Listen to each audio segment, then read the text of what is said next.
friends, welcome or welcome back to Tarot AF. So today I have another pick a card reading for you all on what are they thinking about this connection. So firstly, what we're going to look at is we're going to look at the two people within this connection, and you can assign yourself to either side. I'm going to leave it open for all of you. We'll look at the energy of what they're showing, what energy they may be holding back, so you can really get into the nooks and crannies of which person is which and make sure that that is your connection.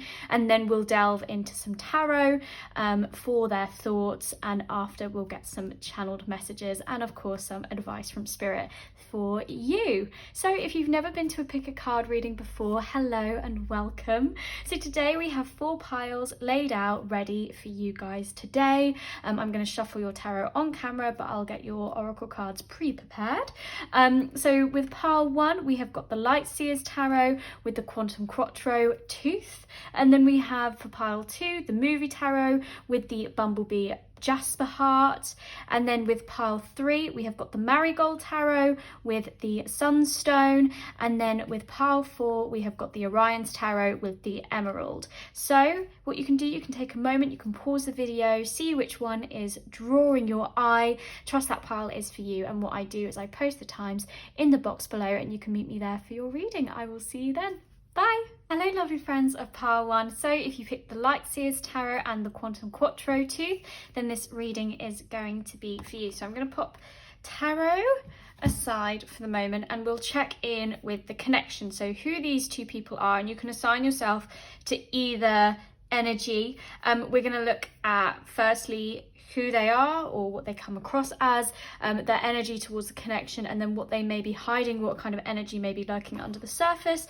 Nothing sinister, just, you know, we have different sides to ourselves and things that we may not open up to. So first person, we have got Stingray, we have got Blossoming Abundance that they're showing within this connection, and then we have Rest and Rejuvenation and also Victory, a bit of R&R which Anna cannot say. And then for person 2 we have Lion Energy, and then we have Cornucopia for the energy that they're showing within this connection, and then we also have, let me just move those over. I was like, I have mastered exactly where they need to go, and nope. And we have Walking Away, and we also have Door to Personal Healing and Happiness there. So firstly, I want to talk about these two people. So with Stingray, we have water energy. So we're potentially dealing with a water sign, Scorpio, Pisces or Cancer. Do not have to have those placements. But Stingray is an energy in which they are trying to find this abundance, this blossoming, and that maybe they are growing this kind of back spine, like they're finding their balance, finding their core connection, their chakral energy, that awareness. That's what they're moving towards. And maybe there's been decisions that have been overcome or not quite taken, and that's where the rest and rejuvenation. So maybe when they met this lion energy, or maybe if this connection has happened for a while, maybe recently they've needed that rest and rejuvenation in order to listen to their internal clock, in order to listen to what's happening, and that voice, that intuition, that instinct to guide them away. Because especially when we have lots of different things happening around, we may not have the confidence to seek that voice within. So I think they've taken that time and rest and rejuvenation. And if this is a fairly new connection, I feel like maybe when they met Lion, maybe they were in this rest and rejuvenation period, and maybe they weren't even looking, like the eyes closed in both, maybe they weren't even looking for anything.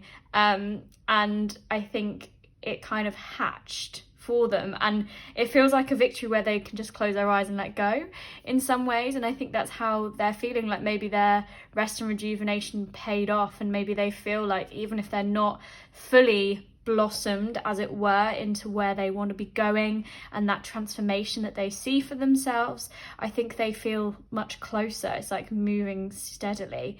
And with Lion energy, and I feel like with Lion, it's hard because with Stingray, it's wanting to find that confidence, and the lion is symbol of Leo as well, so it's fire energy, it's Leo, Sagittarius, Aries, but there is that regalness, that confidence, that patience, that is obviously like, well, it's not king of the jungle. I said that before and I was like, that's not, he doesn't live in the jungle. Well, the lion sleeps tonight is in the jungle, but it's that kind of king of the savannah, surveying everything. And it's that the lion is that spiritual transformation and transformation of self, which is obviously what Stingray is hoping to find. And I think within this connection, lion sees this cornucopia, that maybe this has kind of appeared to them almost out of nowhere. And I feel like this connection is kind of out of the blue. So whether you guys have been in each other's lives for a long time,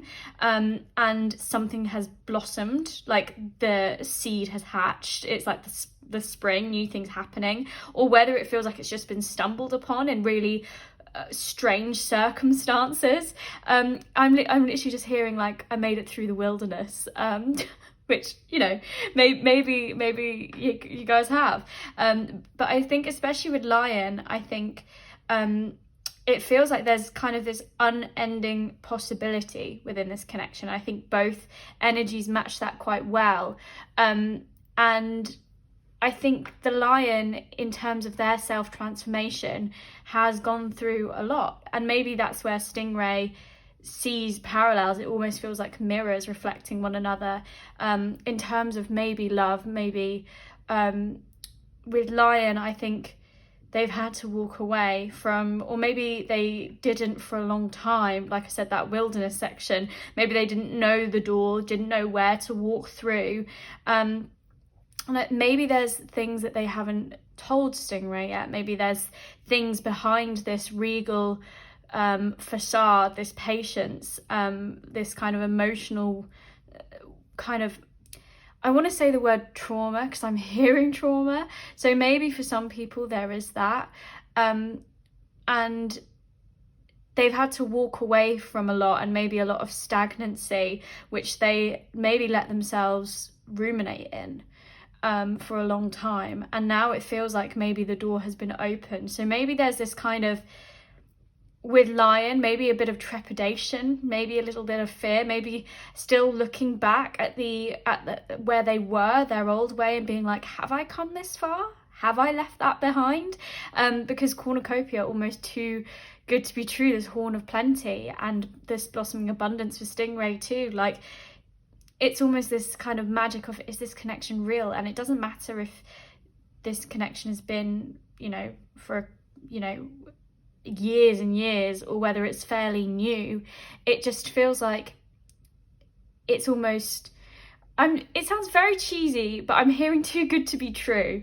It's just like, wow, this is replenishment. This is feeling, it's a very reciprocated energy, I feel, on both sides.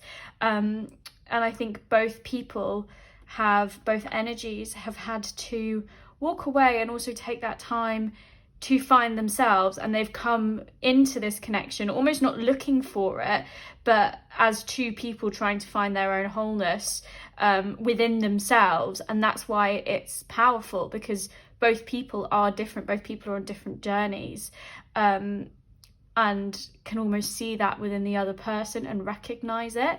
So that's the connection. Those are the two energies that we are looking at today. So let's get their thoughts about this connection. And like I said, it feels quite mirrored. So it doesn't matter which one you kind of assigned to yourself, as it were, within that. But it does feel like this is quite matched energy in a lot of ways. And then we'll get some channeled messages and also some advice for you too.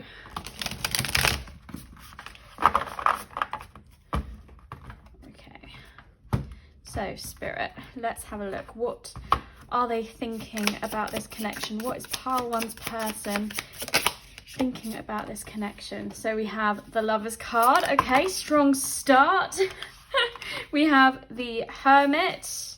We have the Page of Pentacles, we have the Page of Swords, and we also have Temperance. I'll get clarification on each card too, but I'm just going to speak through them for a moment before I do that.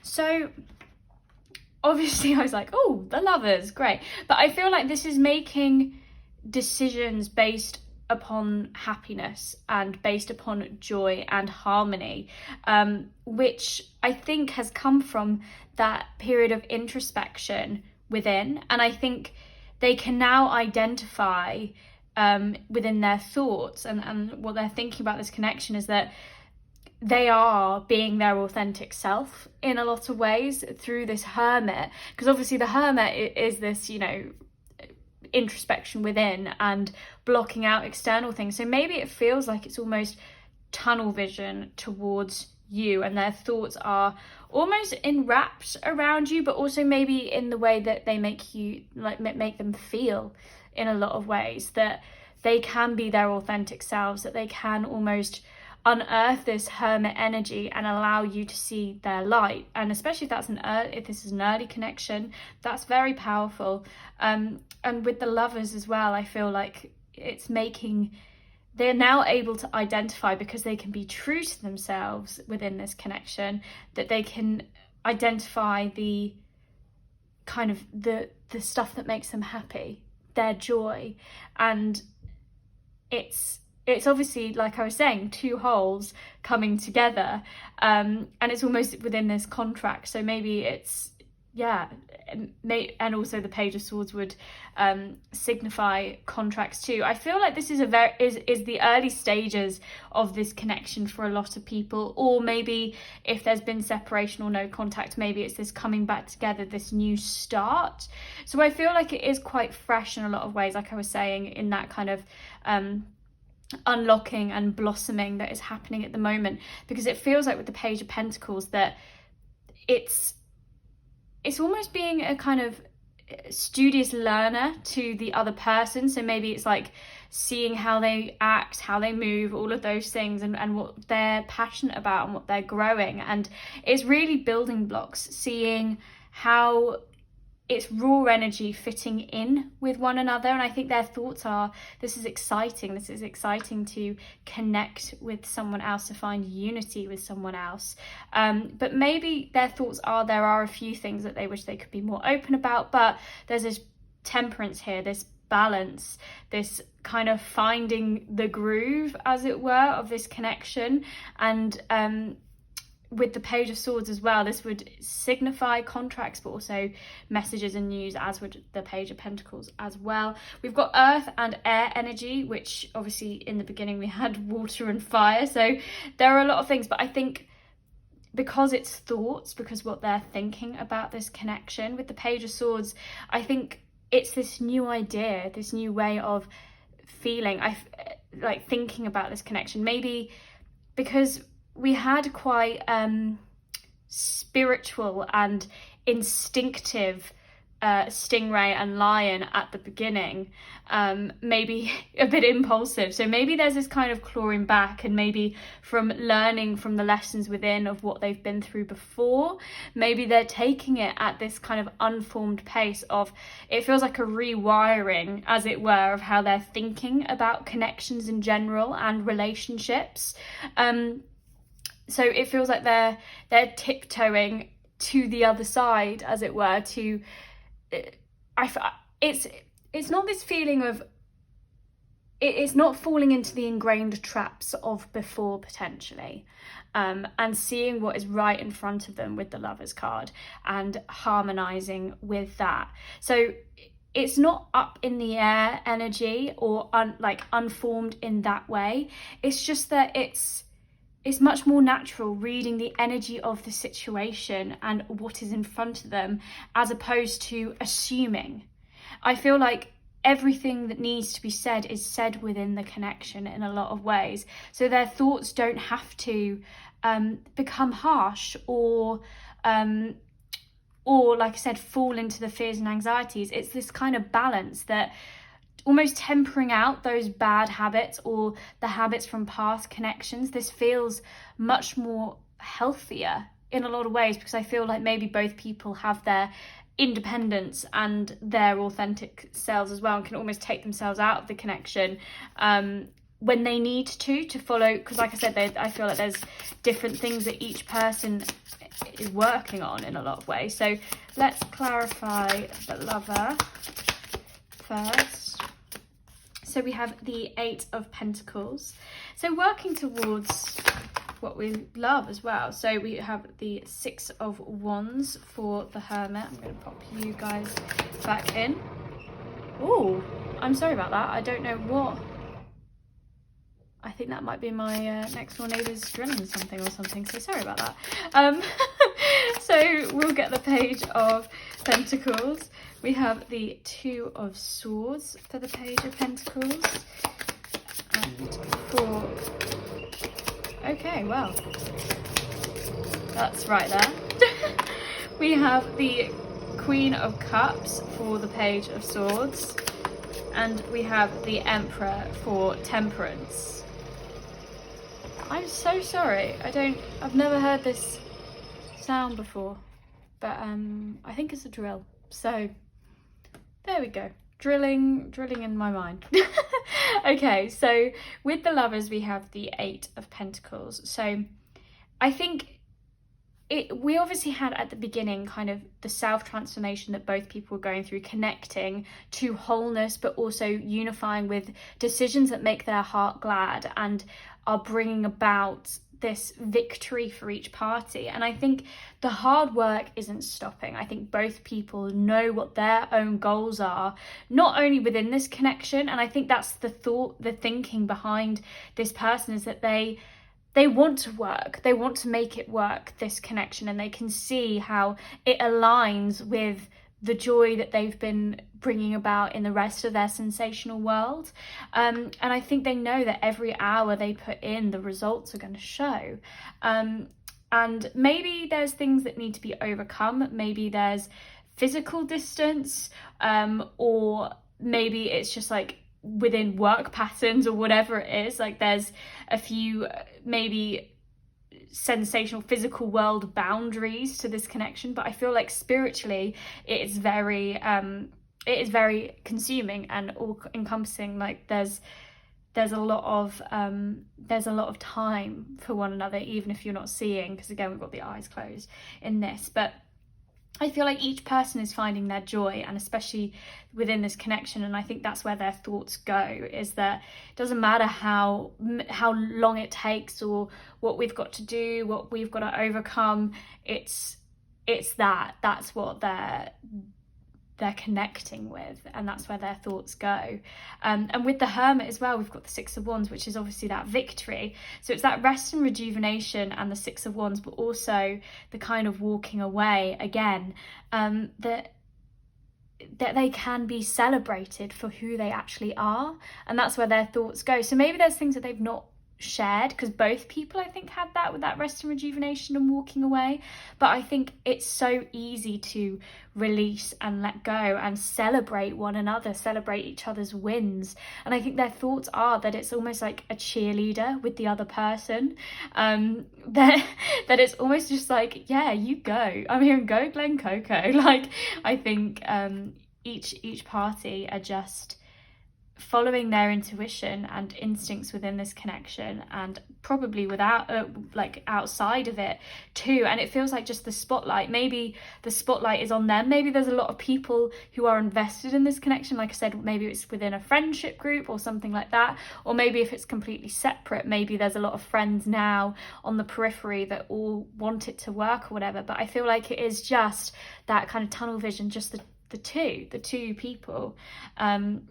And I think their thoughts are that it's just peace and victory. Like there's just a lot of great things happening which make them feel like they can block out the things that don't make them happy. Like the Lovers and the Hermit, I think it is that. And with the Page of Pentacles and clarified by the 2 of Swords, I think there's this release again of the past, of it's coming to a crossroads with the 2 of Swords, of you can go one way or you can go the other, you can go move into towards your future. And I think with the Page of Pentacles, this is that raw energy of following instinct and intuition over the thoughts and the panic and the fears of what happened in the past, and using it as building blocks for where you want to go.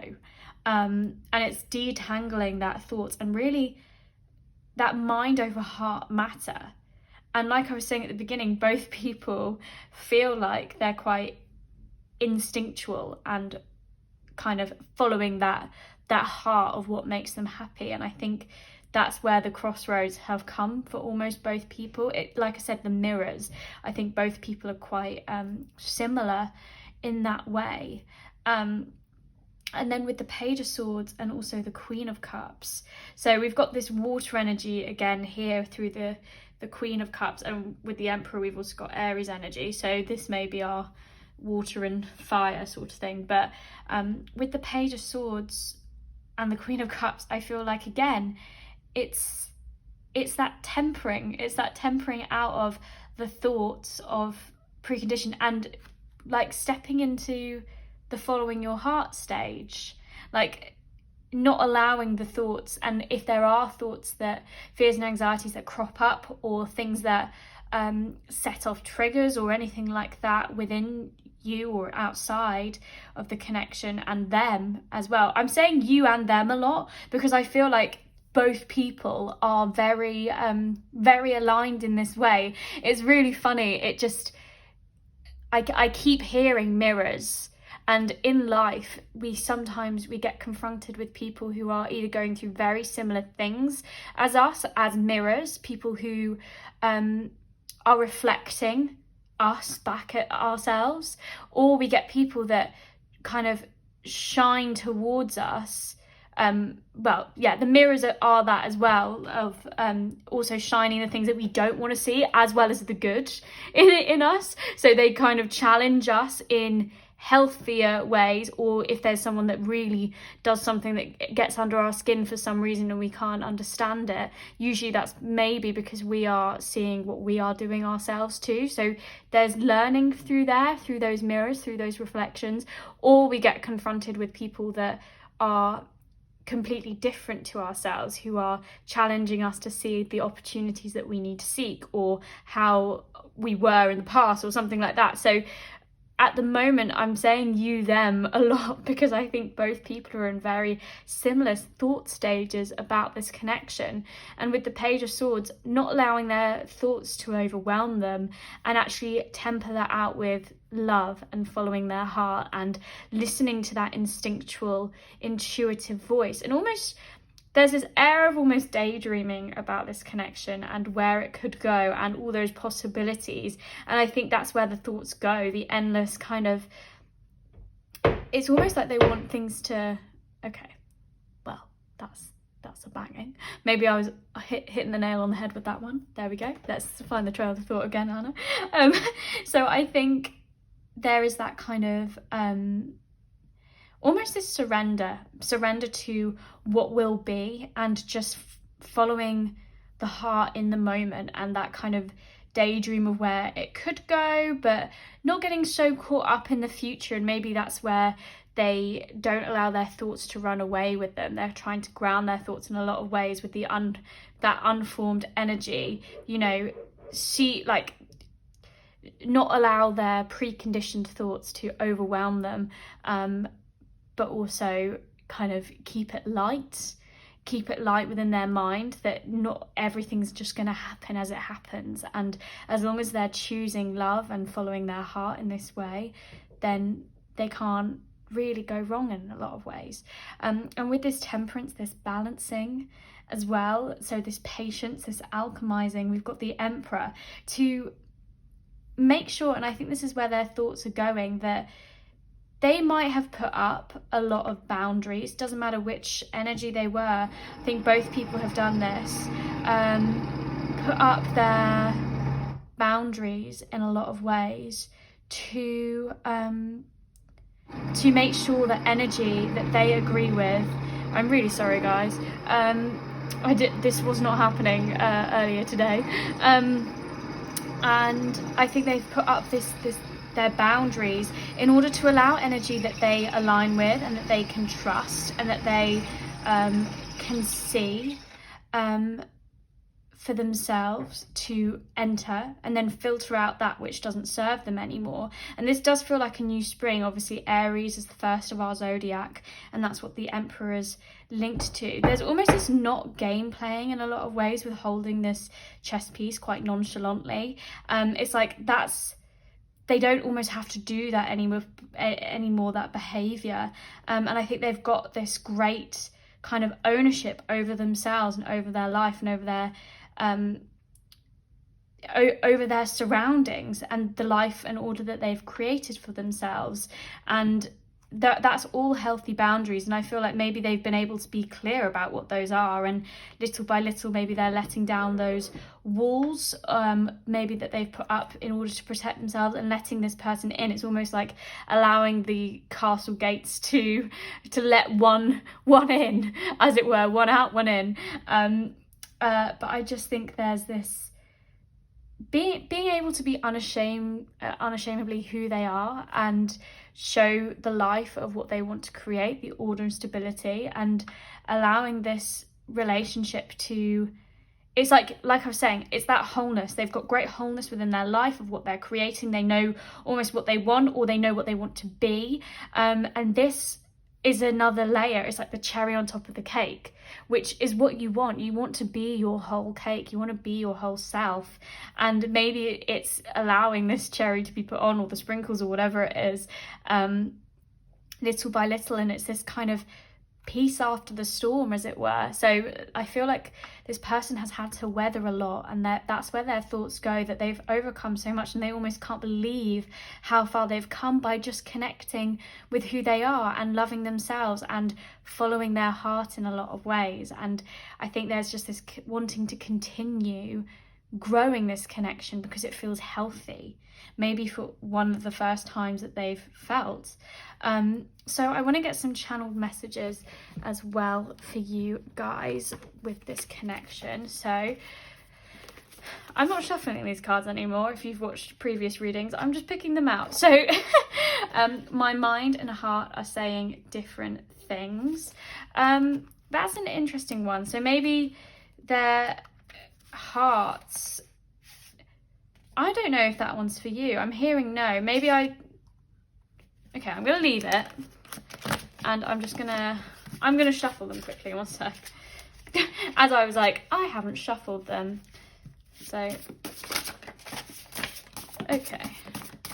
okay, this is why.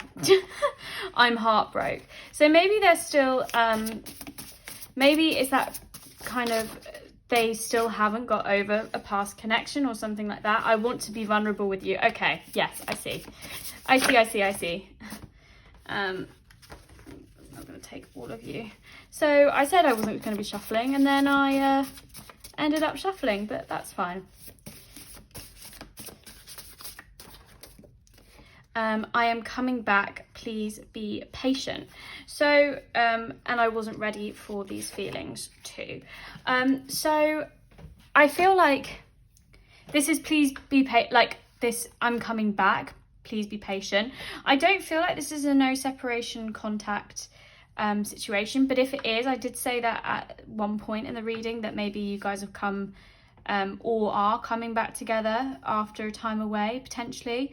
But I think the mind and heart are saying different things, and obviously we're looking at thoughts here, so the thoughts seem really healthy, but I think there is this, obviously, their feelings, maybe there are those things on the rest and rejuvenation walk away that they haven't shown completely, and maybe underneath the skin they're still going through things. They're still maybe heartbroken about different things, maybe different things that didn't work out, or what happened in this connection before, if that is something, if it is a relationship like that. But I think there is this want to be vulnerable, and the heartbreak doesn't even have to be about another connection, about another love thing. It could be that their heart is taking them to different ventures, to building themselves, that self-transformation and different things. Like maybe their heart is saying, you know, you've still got a lot to work on, but their mind is like, but this is right. And so it can be plenty of things. So don't be discouraged by this in any way, because I feel like the energy is very positive, as I was saying throughout. But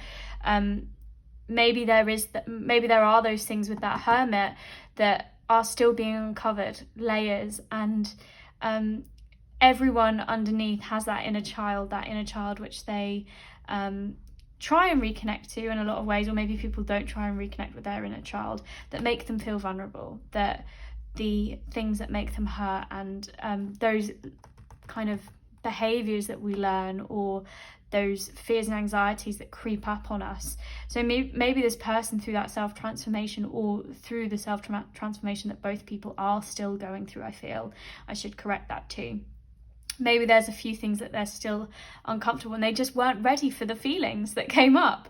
But even though they are really positive, maybe there's that almost imposter syndrome within their heart, like, am I deserving of this? And maybe this I'm heartbroken is almost mending this, like maybe aligning with the love and seeing all of those positive changes and everything is helping to bring around the victories for them. It's like little by little, patiently, they're realizing that they're almost, with that Temperance card as well, almost that they're worthy of not only these thoughts of being surrounded by energy that makes them think that they're a good person and all of those things, those affirming things in their reality, but also it then internalizes into their emotions and into their heart. So I'm coming back, please be patient.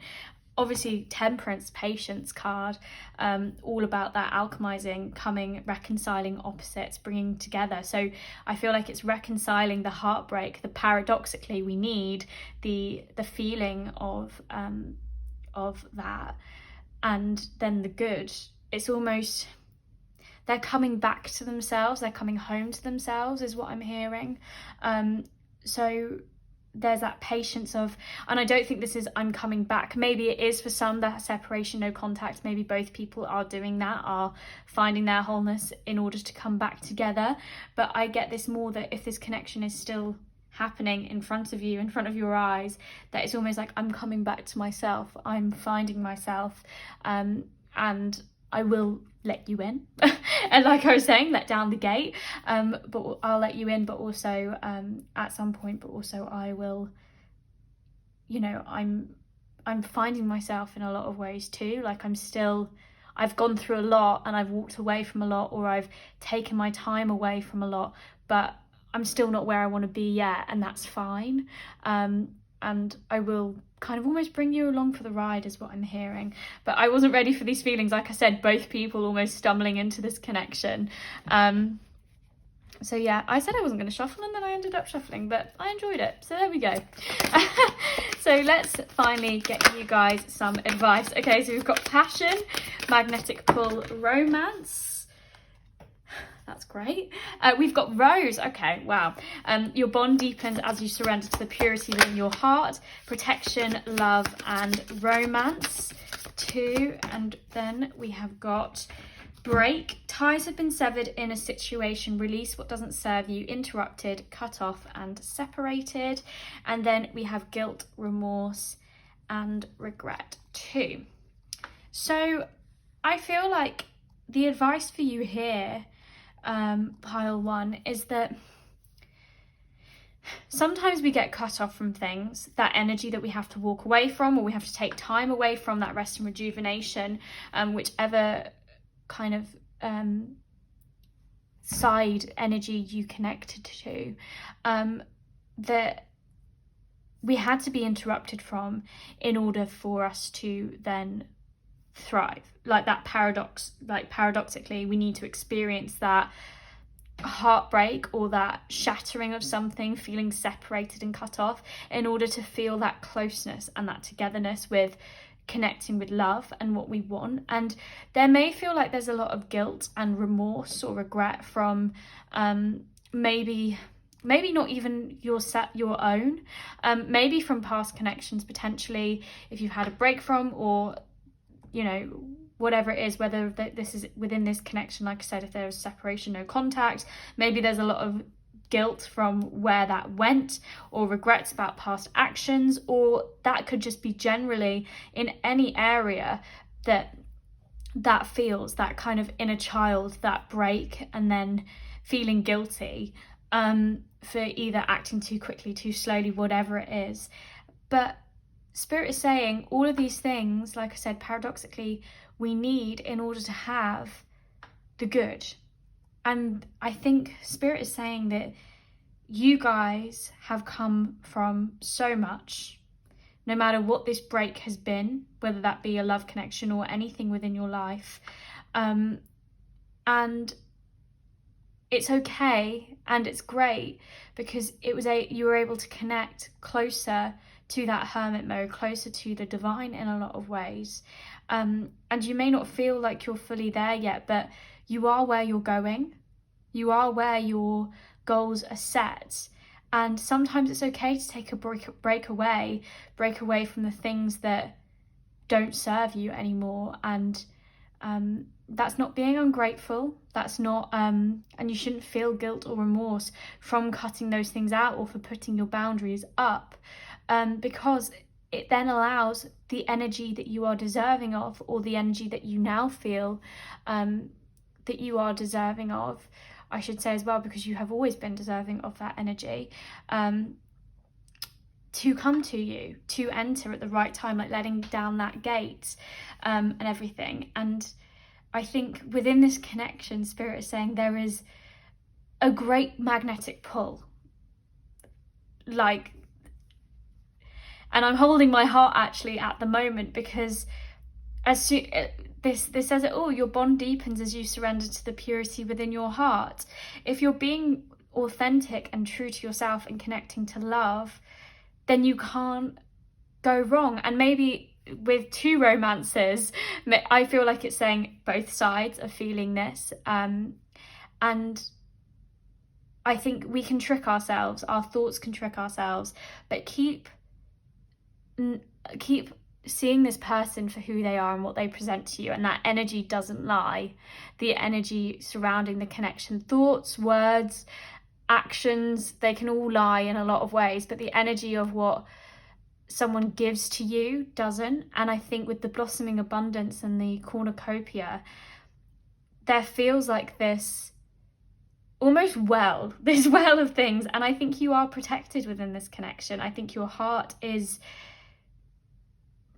protected, and I think you can identify what you need to take a break from, and from the past. And like I said, that past future with the Two of Swords for that person, I think that you guys are in very similar positions in so many ways, and if you keep being true to yourself, keep being authentic, and keep connecting to the love, that Lovers card as well, your bond will only deepen with yourself, but also with the other person that you allow to see that.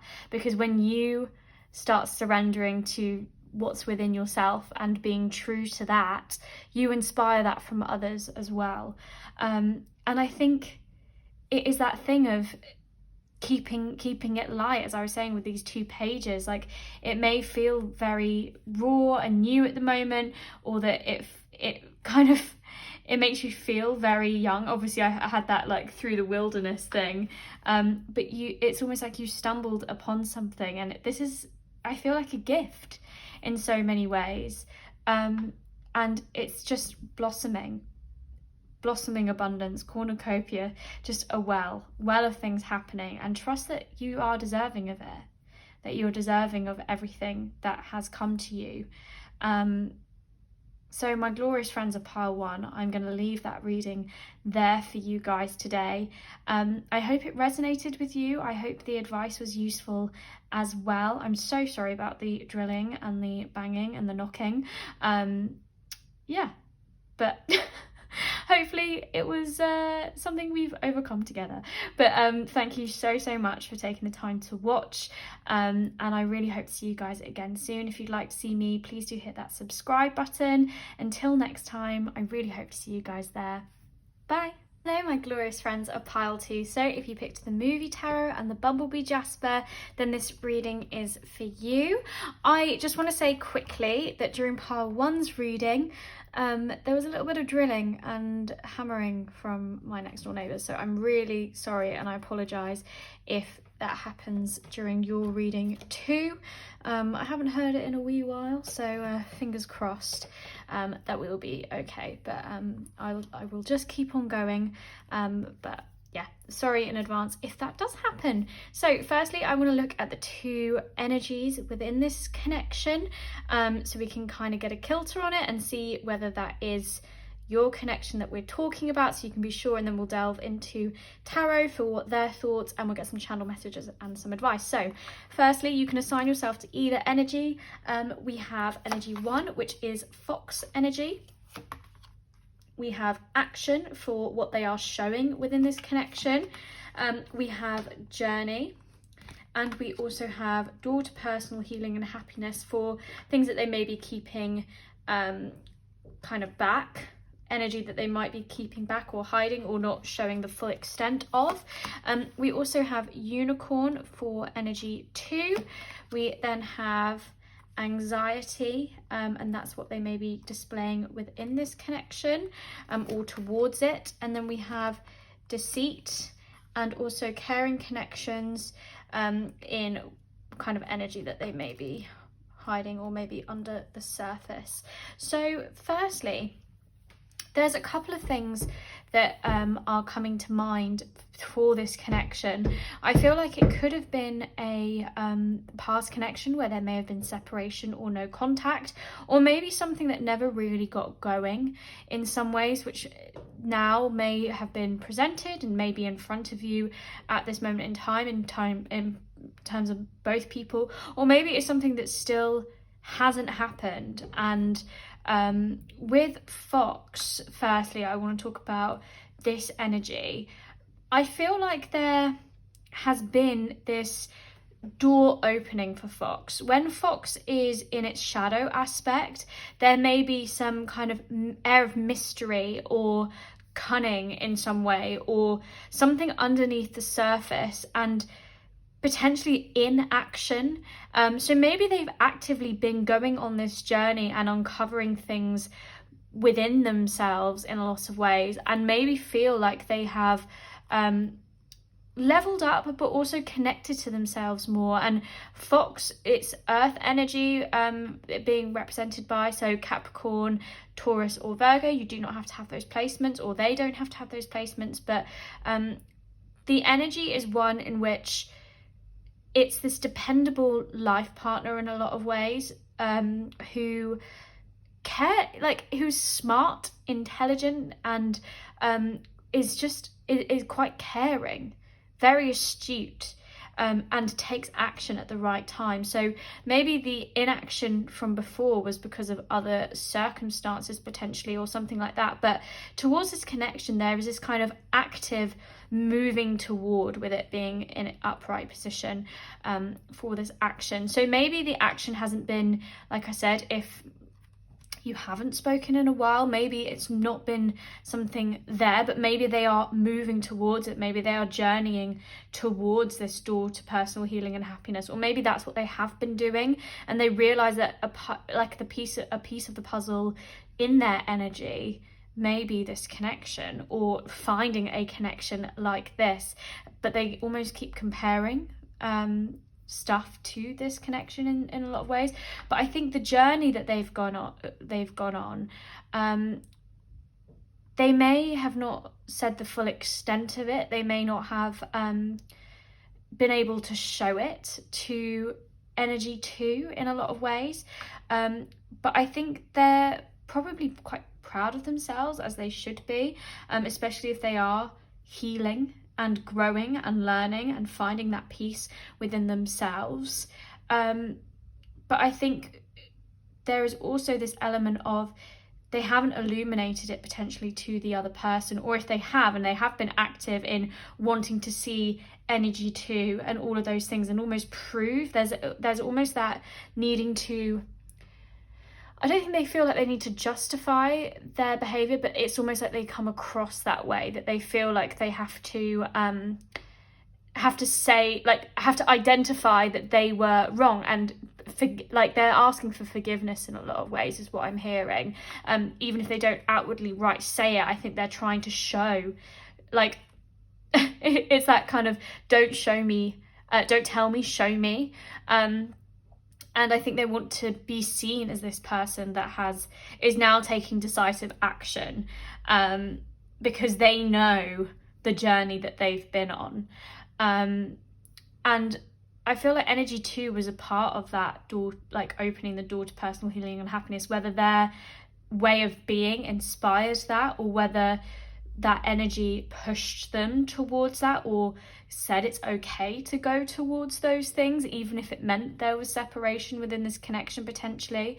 For some people, I think Fox feels like there's this want of momentum and movement within the connection, whether that be romantic or friendship, we'll see.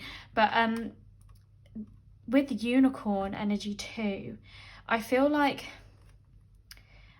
unicorn had to see Fox go on this journey.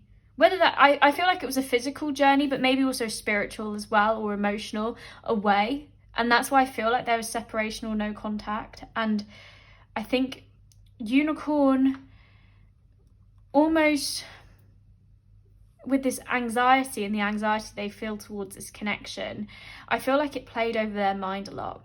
That if they were left, that their fears and anxieties really cropped up, that unconscious really took hold. And I feel like there was that loneliness, and maybe they felt really cheated with this deceit card, or maybe they feel like because this is what they may be hiding energy, and the combination of caring connections and deceit, obviously those are drastically different. And I feel like maybe they were almost hiding their caring, like how much they cared for Fox, and almost how much they, especially if they let them go in a way, or push them towards their healing and happiness, if they might have felt like that meant that they weren't that for Fox.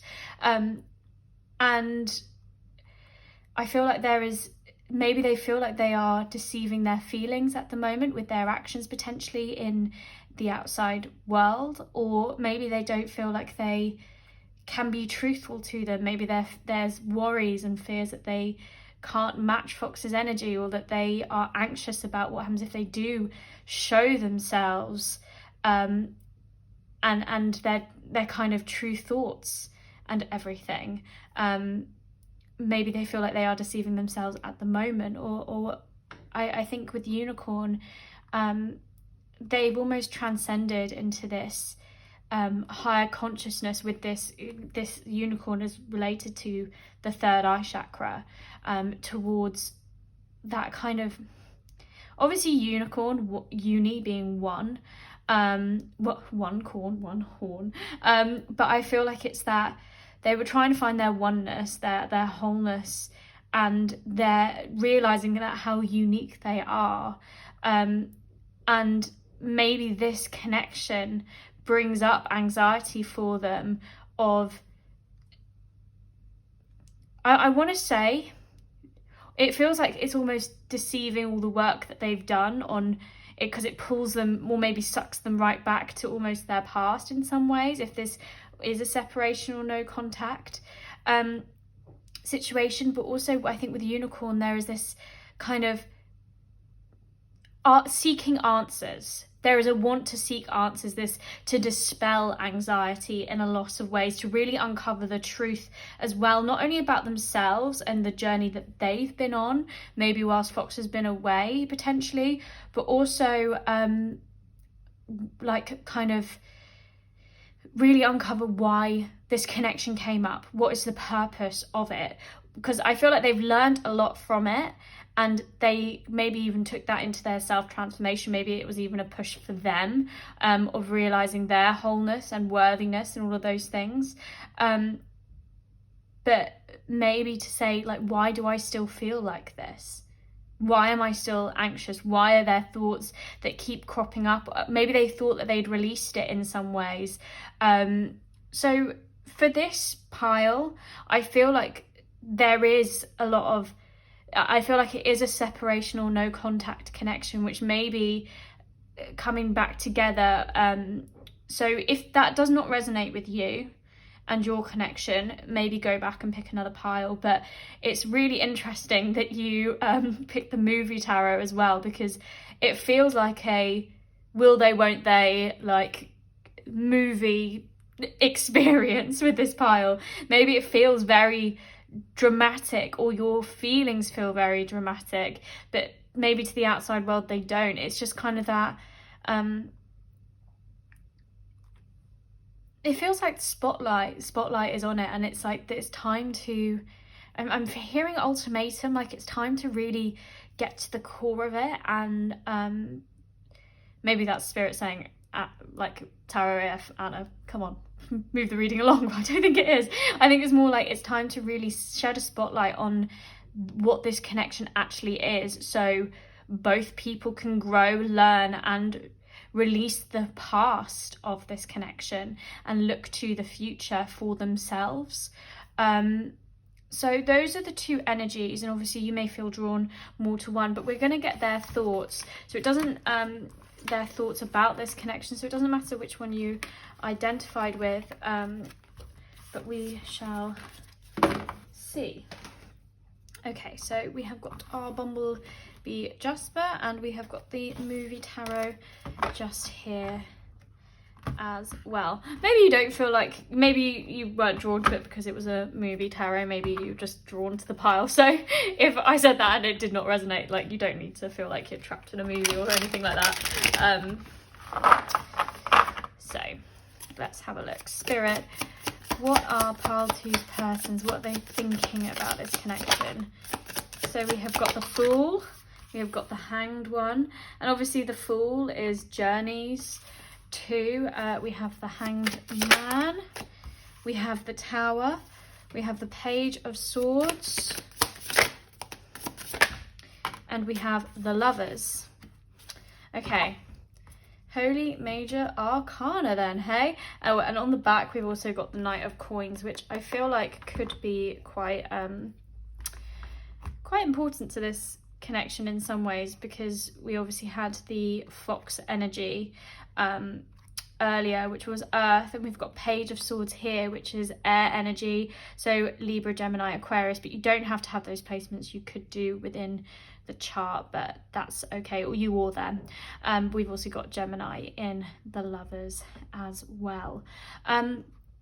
So I feel like the thoughts of this person is a need to move forward, and like I was saying, both people are in that way of needing to release the past of this relationship. And with the Fool, I think it's that taking that leap of faith, and maybe they feel drawn to take that action, maybe even against instincts if that's something that's happening. But there is that, and I mean, Forrest Gump's even holding a rose, so maybe it's even like coming forth with how they are actually feeling and expressing their thoughts truly. But there's this want to think about a new journey, to begin a new phase, and that's where their thoughts go. That maybe if there is separation or no contact, it's like, what's Pile 2 doing?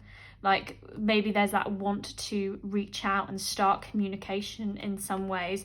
And with the Hanged Man, maybe they feel like they have to kind of live within this stillness and this kind of surrendering to where they are, because they realize that they may be responsible for this, but maybe they feel like it has led to this self-enlightenment in a lot of ways, this connection. There's this kind of, with the Hangman, it's 12, the number of fate, and paired with the Tower as well, with Holy Major Arcana, guys.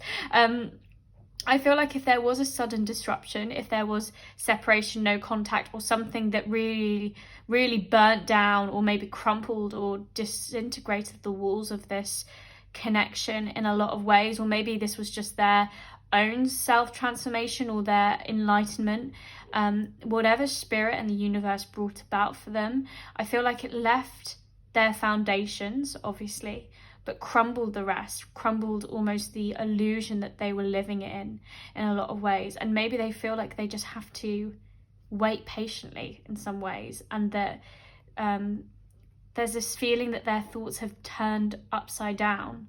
Like maybe they didn't see before, or they, in terms of their thoughts, it's almost like they weren't thinking clearly, like they were oppressed by so much, like they weren't thinking about they were caught up in illusions and maybe chasing things that didn't make their heart happy in a lot of ways, and maybe now they've kind of got to this point. They want this action, they want to move forward, but maybe it feels like maybe they don't know how to form the words with this Page of Swords. Maybe they don't know quite how to bring about the communication, or maybe there is a little bit of communication, but maybe it's not in streams, and maybe it's not as open and honest and as kind of forthcoming as one would hope. Or maybe it's just kind of like this kind of writing imaginary like letters or texts or whatever, imaginary stamps in their head of what they would say. So maybe in some ways they feel like they've said it, but they may not have actually grounded it. But I think there's definitely this 360 that's happened in terms of the Hanged Man, like having to kind of, I'm hearing sit in the bull of maybe what they did, and realize that it was them that held the gun, as it were, that the one that maybe disrupted it potentially, or like I said, either way, like allowed maybe Fox to go, or if it's Fox the other way around and flipped, they were the ones that left. Whichever way it was, I think there's that feeling that maybe hoping that things will come along this path, and there's been a lot of, like I said, transformation, but that crumbling of what was, so maybe to build something new, whether that be within this connection or whether that be outside of it. It's like the fertile ground is there now, that kind of who both people are, maybe that raw energy is kind of being exposed right now. And with the Lovers, I think their thoughts are towards finding their happiness, to finding their harmony, to find their wholeness. And the Lovers, I mean, it's Gemini, but also links to Pollux and Castor in Greek mythology. This is one of my favourite stories in terms of like tarot and how it's linked. But sorry, I feel like a little bit of a tarot nerd right now. But in terms of Platonic, like Plato writing, Zeus was jealous of humans who were four-legged, four-armed creatures, and whether that be any gender combination that you could think of under the sun, but and he was so jealous he struck them with a lightning bolt and separated them, and we're forced to roam the earth trying to find our other half.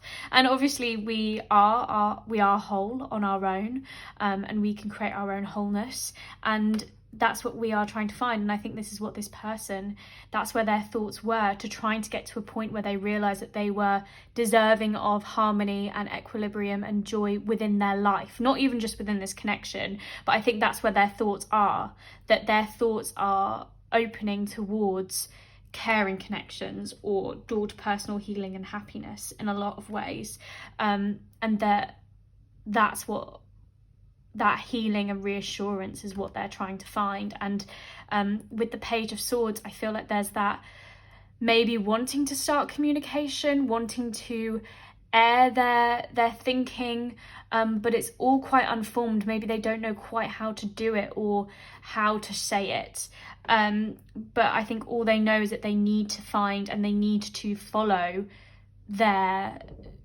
harmony, their unity in a lot of ways.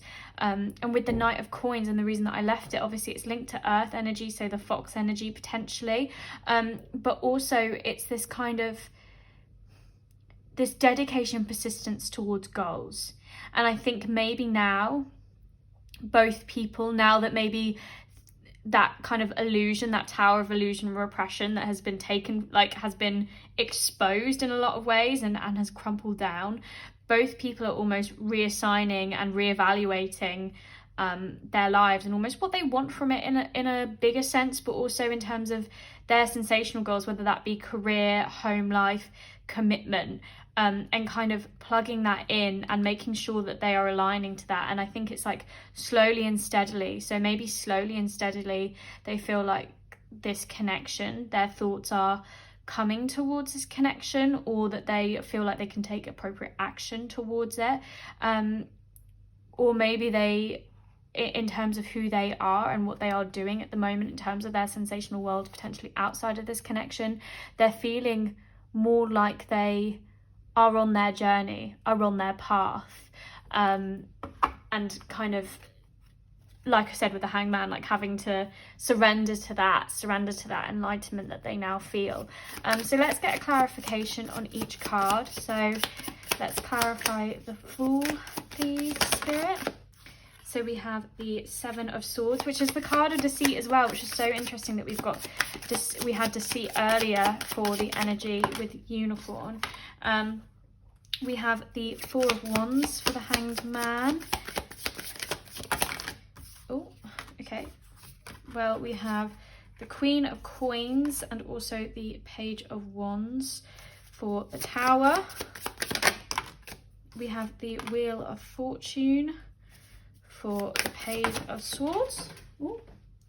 Okay, and I've got one on the floor, and we've got 10 of Coins on the back of the deck. But let me just fish this one out from underneath my table. Okay, and we have got the Six of Cups with the Lovers as well. Okay, so I think with the Fool and the Seven of Swords, there is that almost want to leap and journey away from this deceit or manipulation, or even if it's not, it's the thoughts energy of a plan gone awry in some way, of whether that's the anxieties and the fears that maybe Unicorn was feeling, or the plans maybe for this connection, or the hopes for this connection, and the stolen thought energy that may have taken from both people, whether that be if one person did deceive the other, or, you know, did hurt the other person with their words or their thoughts, or potentially even their actions. Maybe there's that, I want to release that, I want to jump into something new, it's almost like getting back on track in a way with the Fool, but almost like it's not, because it's a new path. It's like, I don't want to live on this road that we somehow jumped onto. I want to jump into the new phase, as it were, the future. So it's that release, and I think for either party, whether they are the person that feels like they suffered from that deceit, or were potentially you know, the person that maybe dealt it, I think there's that want to follow the instincts of, it's like no one wants to live with that guilt, that remorse, or with that pain and sorrow of what someone else caused. And I think both people and the thoughts that this person has is a journey away from that, a journey into hope potentially. And with the Hanged Man and the Four of Wands, I feel like their thoughts go to the fact that you guys, I think, are alike in a lot of ways, or at least like-minded, and almost a sanctuary of like-minded souls, and can really celebrate each other's passions and desires and wills. And maybe they feel like this, because the Four of Wands can also be a temporary celebration too, something that, you know, can easily, in the ride away, it's this beautiful wedding ceremony, or just a ceremony of plenty and everything. And it could be fleeting, because it could be taken down as quickly as it is erected and put up. So maybe with the Hanged Man, it feels like, am I residing to the thoughts of this connection was just temporary? Was it just that fleeting thing? Or is there something else there? Because there is this enlightenment, there is this learning that I have got from it. I have learnt so much from this other person. So obviously this connection is still living with me, and it still journeys on with me. But it's almost like, is there another physical aspect of that? Or is it all based on my intuition within that world? And that's where I think their thoughts are going, is, am I going to have that sensational feeling and that one-to-one, as it were, again, within this connection? Or is it almost living inside my memories, which is very much linked to the Six of Cups as well, which I'll come on to. But there is almost this thing of transcending space and time, that there is great learning here and breaking down of, I think, both people. I'm hearing twin flame, which maybe some people won't resonate with, but if you do resonate with that, maybe it feels like it broke you both down in order to burn brighter in a lot of ways. And yeah, it's almost like both people were almost stifling themselves, and the other person almost mirrored what they needed to release, and in order to burn brighter and follow their passions and all of those things and inspire that within themselves and others. And with the Tower, we've got the Queen of Coins and also the Page of Wands. So obviously we've got Queen of Coins again, so we've got earth energy again, and we've also got Page of Wands, so fire energy, so Leo, Sagittarius or Aries.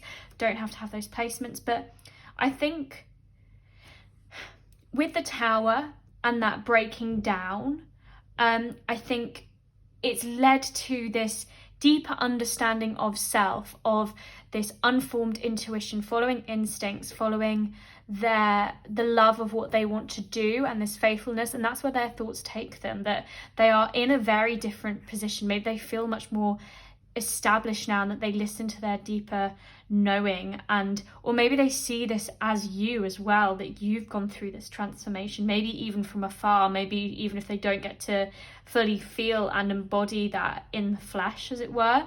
But it feels like there's this kind of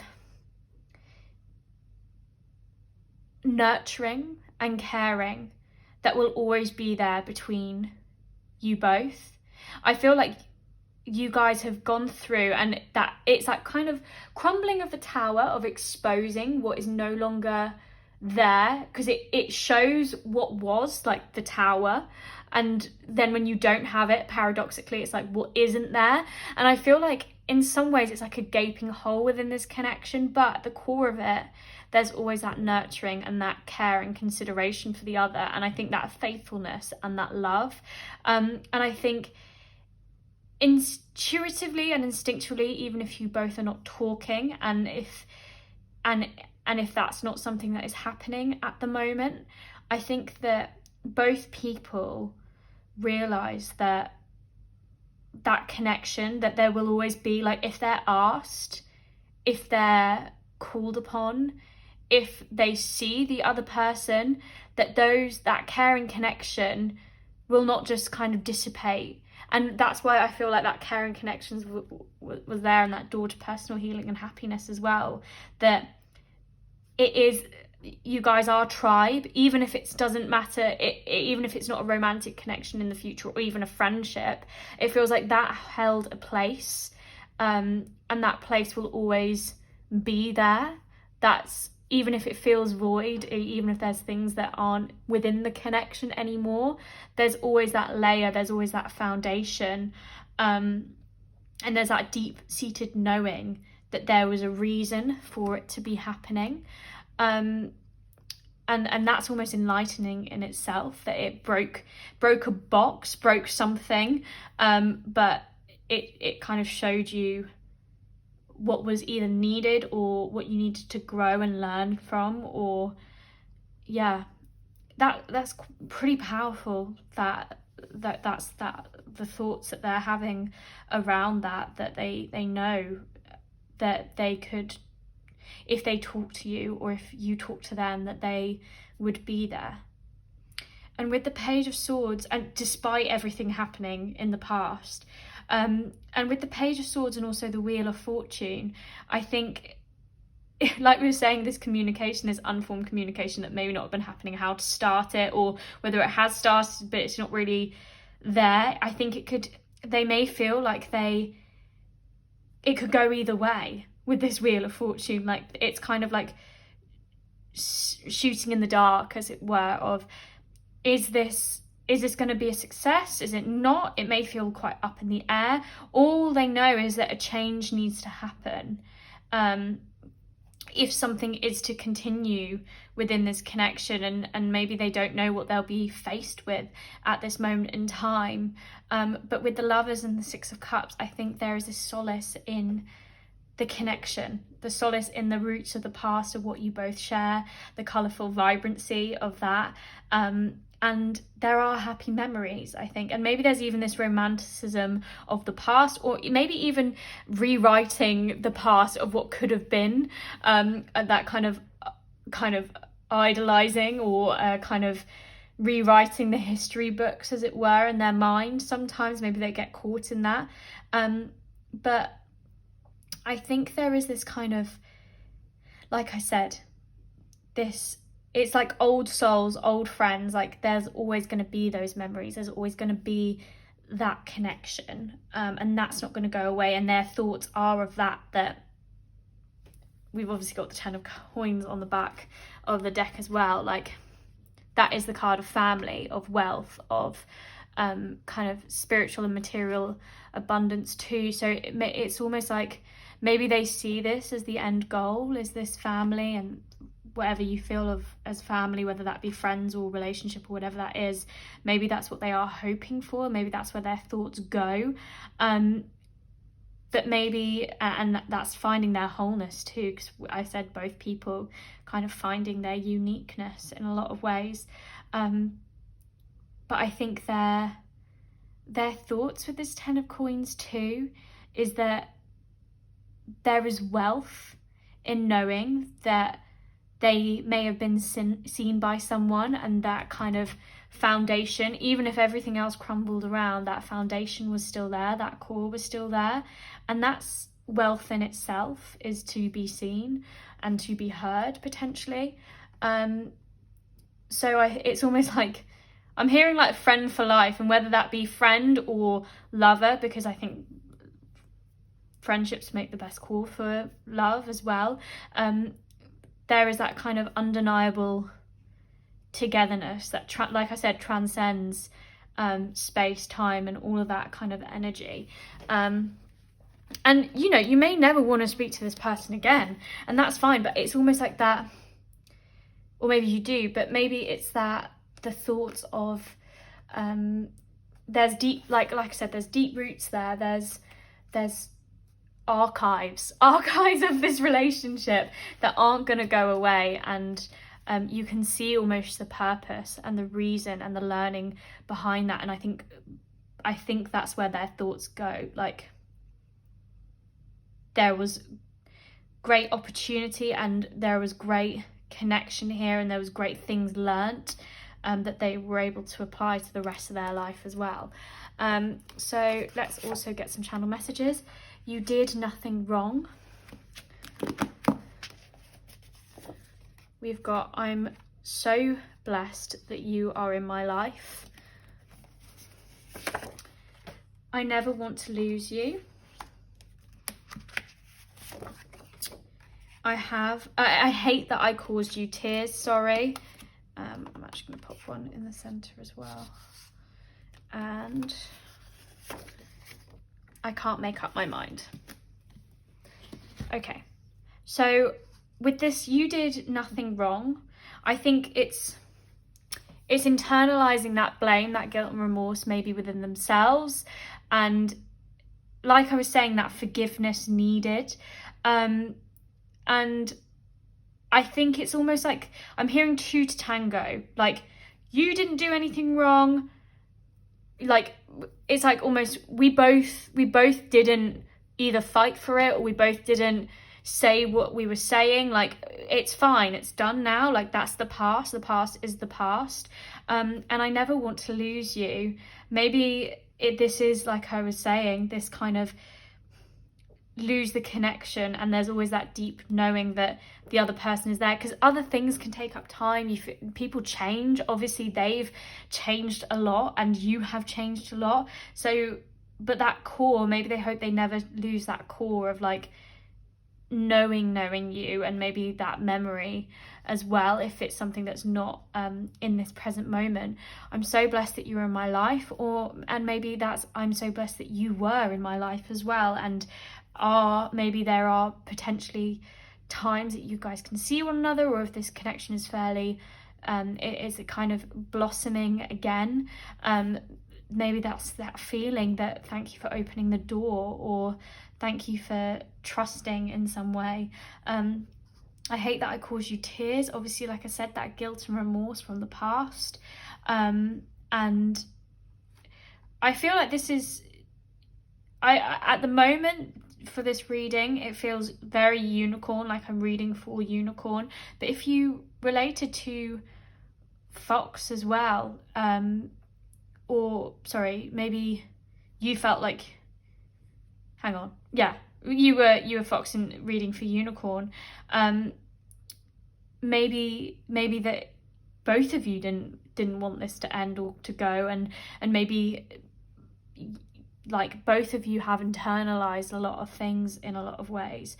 And with the I can't make up my mind, maybe it's like of how to approach, like with this Page of Swords, how to formulate their thoughts in a lot of ways, or whether it should all like disturbing the peace, or something like that, or I can't make up my mind. Like I said, there was that deceit and caring connections over there. Maybe they don't know what you're thinking underneath it, and that may not be malicious. Like I said, it may just be like they can't make up the mind of whether to open a door that maybe the other person doesn't want opened, or something like that. So I want to get some advice for you guys now as well. So Spirit, what advice do you have for pile 2 and their connection? What advice? Confirmation, the answer is yes. So if you had a question in your mind, that may be the confirmation for you. We have got passion, magnetic pull, and romance. We have got divine timing.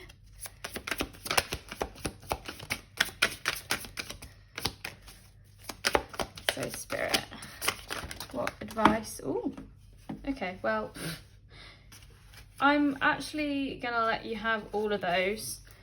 I'm being called to allow you to have them. Okay, wow. Wowie. Okay, and we've got yes, the answer is yes. Passion, magnetic pull, romance, divine timing, at the right time, order, synchronicity, accord. We have near future, expect arrivals any day now, presently, rapid, shortly. We have got patience, events are still unfolding, hold back, rest, observe. We have got dreams. When you look for deeper meanings within your dreams, you uncover a part of yourself, your psyche. Information about yourself and others may be uncovered that goes ignored in waking life, unravel, navigate, and recall. And we have letter. You may be receiving a message of importance, information, news, and disclosure. So I feel like within this connection, especially if you've really been missing them, and I do feel like this is a no contact separation. So if you're still with me and you're like hoping for a different reading, obviously at the beginning I said this is what that connection felt like, so I'm really sorry if you've got this far and you were like, this does not feel like me because I'm talking to them, or maybe you have been talking to them and this advice is here. But I feel like there has been this patience, this waiting for events to unfold, even if you've been like following your own transformation and chasing the things that you want, or maybe been within other connections potentially as well. Maybe there's always been that patience that maybe the other person was going to come through. I feel like with the dreams as well, that on an unconscious level, it's like the thoughts always keep going back potentially, and almost wanting to receive that news, but also maybe there's things that you can recall, and maybe there's been a lot of dreams around, not even like kind of when you go to bed dreams like that on that unconscious level, but maybe a lot of hopes and dreams that you held, or maybe the things that you still hold dear to you and the dreams that you see for yourself, that star, that guiding light of what's guiding you forward. Maybe that person is aligning to that too in a lot of ways, or maybe you just feel like this deep intuitive pull and you just can't put your finger on why you keep going there. It's like that anxiety but also that action for both people. And with this letter, alongside near future and also divine timing, I feel like there is messages coming through, news and maybe information. It doesn't even have to be from this person, it could be outside of this connection, news, or it could be from that other person with that Page of Swords. It could be from a third party or someone who knows both of you. I feel like there is almost that news coming in which helps unlock that clarity that maybe you seek, and I feel like you've been very patient on that, and maybe even thought you'd released a lot of the stuff that maybe we've spoken about, but maybe it hit, or maybe like someone else saying it as well and reading it for you. But I feel like there is this things happening in due course, maybe much rapidly than you realize. And with this passion, magnetic pull and romance, I feel like if that's what you want from this person, I feel like with the divine timing and the news and all that kind of stuff coming through, I'm also saying flames again, twin flames, if you did identify with that. But it's that igniting, it's that coming together, that burning bright. And maybe because you are burning bright, because you are following your dreams, your ambitions, all of those things, that kind of attracts and attracts the light and attracts other people like you, because I feel like there are a lot of things you can identify within each other which is very similar to yourself. But yes, I think is your answer to following passion and romance in your life, whether that be from this person or not. I think it's following your happiness. And that's what Spirit wants you to do. So it doesn't matter what letters come in. It doesn't matter what dreams. Like, you've done your waiting. You've done your time, as it were. And things are happening for you. And maybe you've been seeing a lot of synchronicities. Or maybe things are just, with this accord, hitting really, really right at this moment in time. And that's all from that following the stuff that you are magnetized to. And trusting that everything that you need is coming towards you, and you haven't missed out on anything meant for you. And that's hard as well with the separation or no contact, where you feel like maybe you are missing out on something that was meant for you, if you feel like this person was. But you are attracting the things that you are deserving of. And you know, I feel like you haven't missed out, because there is so much that you've already learned within this connection too. And find the love that you had for this connection, or the feelings like that, carrying connections, or the journey, or the spiritual happiness, and realize that that's the message that you needed in a lot of ways. And follow the energy of the situation too, is what I'm hearing. But I feel like there's things that you've observed or are going to be observing that are going to help bring that about to you, uncover things, and maybe they are within your dreams as well. But I think that is just generally shining bright and having that romance and passion for yourself first.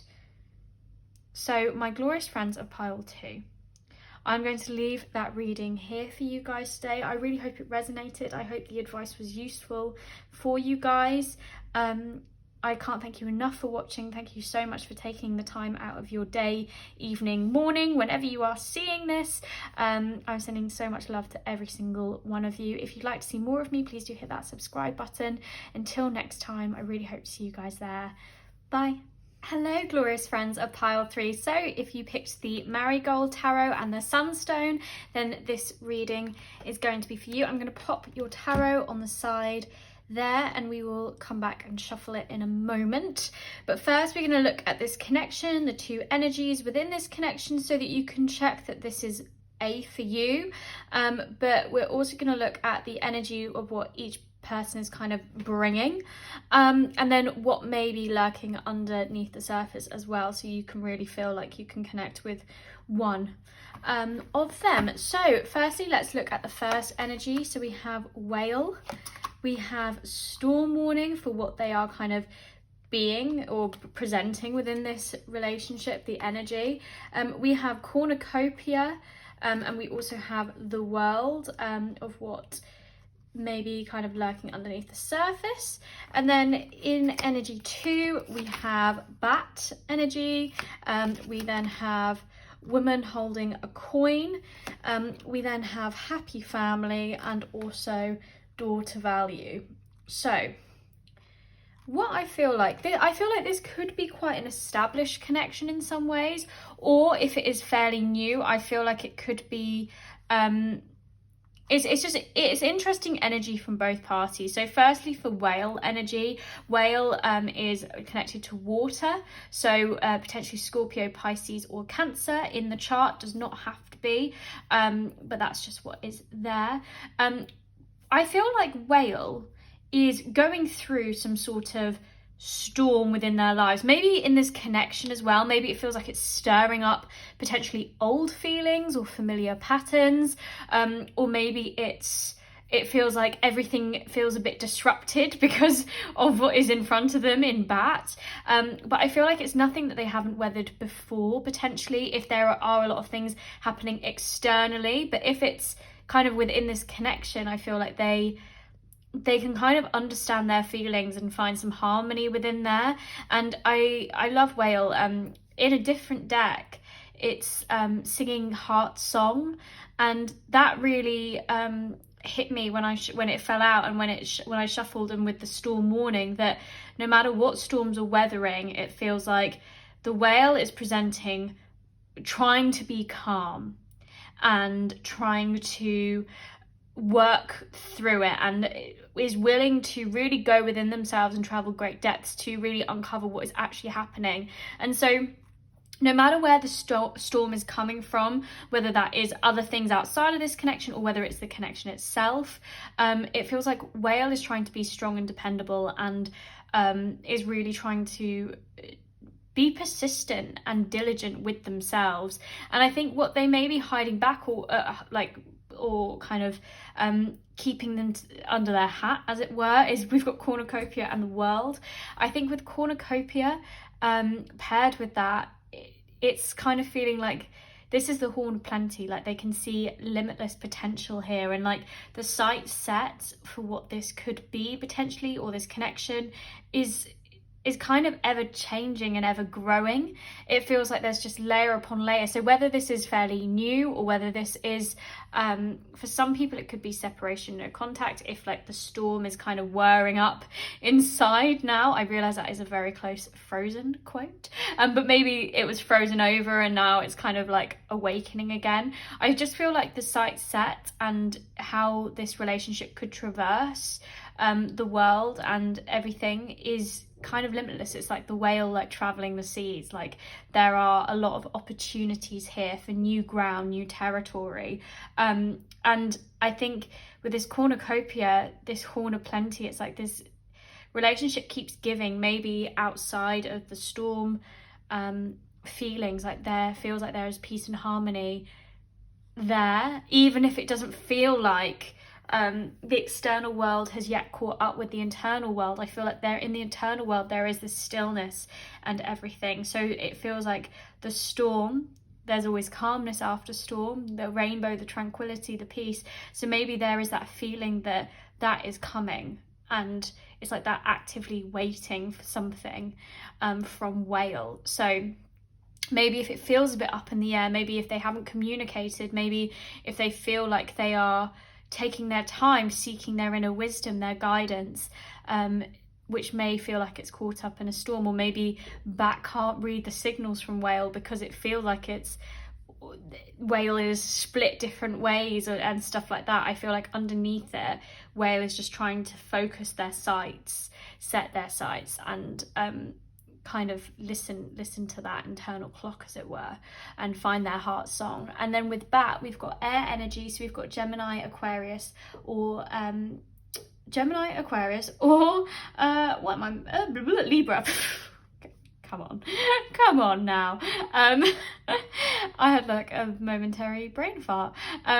So with bat, I think this is someone again who has gone through great transformation, has gone through this death rebirth. This is intuitive knowing and kind of thriving in darkness is what I'm hearing as well. And so with Bat, obviously identifying and seeing Whale potentially going through this storm warning, or maybe they've brought a bit of the storm with them, as in not shedding darkness, but kind of stirring up maybe what Whale potentially repressed, or whatever that is, like things coming to the surface potentially. And I think with Bat there is this great mystery and like I said, this rebirth, and maybe rebirth towards their own value. I think with Woman holding a coin, maybe it feels like Bat holds all the cards at the moment, pardon the pun, within this relationship or something, or maybe they have just found their independence there. We've also got the familiar there, but obviously Black Cat, but like maybe they have been listening to their intuitive voice, have been seeking that out, and maybe they feel a lot more grounded. Potentially Whale was the grounder, the anchor for all this relationship in a lot of ways, but maybe the Bat has kind of stepped up into that role potentially and taken that lead during this darkness, because they know, and they instinctually know, and they can see through it, and maybe more so than Whale can, this situation potentially. I do feel like this could be a connection which has been around for a little while at least, because with this happy family here as well, and also this door to value, maybe Bat has opened the door to their own value. Maybe they're feeling their worth a lot more, or maybe they're feeling like they are the stable one potentially in this connection, but they're happy to do it because they see such tranquility and peace and all of those things within this connection. So I feel like this could be a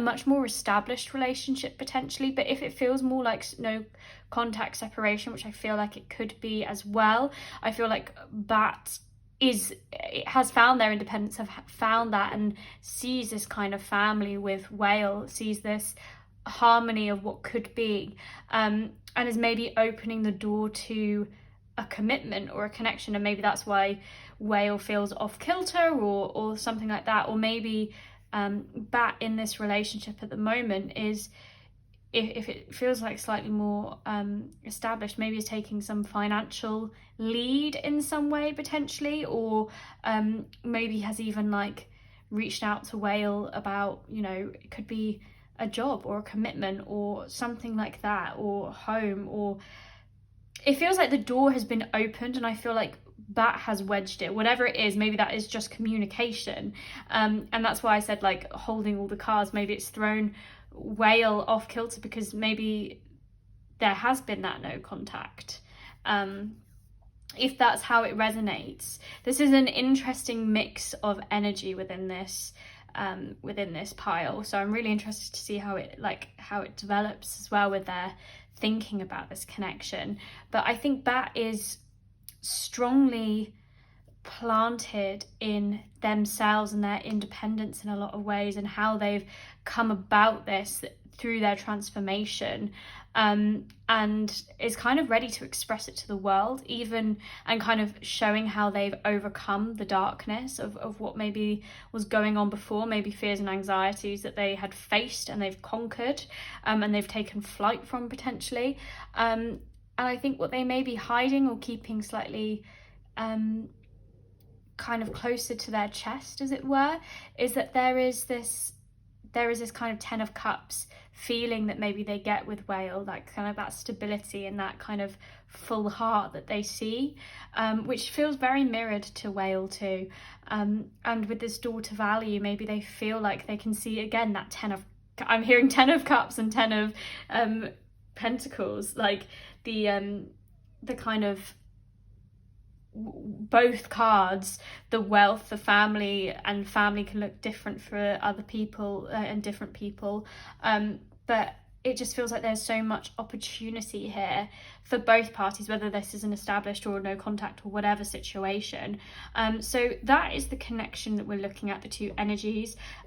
So let's delve into tarot. And if you didn't feel like that felt like your connection, then feel free to go and pick another video. But let's have a look with your tarot. So this is the Marigold Tarot. So we will ask it what their thoughts are about this connection. So it doesn't matter which energy you felt you identified with through that bit at the beginning. That was just to make sure that this pile was for you and that it clicked with you and what was going on. Ooh, hello. Okay, so Spirit, for pile 3, what is their person thinking about this connection? Okay, so we have got the 5 of Swords, we have got Temperance in reverse.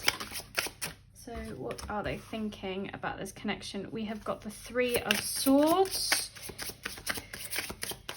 What are they thinking about this connection? What are they thinking about connection? We have got the Hermit and we have got the 6 of Wands in reverse. Okay, this is really interesting. So I'll clarify, and we've got 7 of Swords on the back, which I really think is relevant to this connection too. So their thoughts, and remember, thoughts and words can all lie, but energy doesn't. And obviously we had the energy at the beginning, and both people, even showing independence or like storms happening outside of their lives, had that kind of cornucopia and happy family energy underneath the surface. But whether that's being acted upon is another thing. And I think with you guys, pile 3, I think there are a lot of things happening in the external world, like the storm warning, that is asking you both to be independent in terms of like the woman holding the coin and also the storm warning, things that need to be addressed, which obviously has come from the internal world, which is why it's displaying in the external. So with the 5 of Swords, I feel like there is this feeling of there is a lot of thoughts here going on, because we've got 3 of Swords, 5 of Swords, and then the 7 of Swords on the back. I feel like there could have been some kind of deceit or manipulation on one side, and that feels very heavy to say, but whether that be betrayal, maybe that's just words being said, maybe that's not even words that was meant, maybe a plan went awry, something like that. It's left a lot of thought energy, and with like laying around and feeling like a lot of stolen thoughts, stolen time and energy. And with the 3 of Swords as well, this is sorrow, deep sorrow and grief and pain, betrayal again. And maybe this is with deceit, it could be even a third party situation potentially for some people.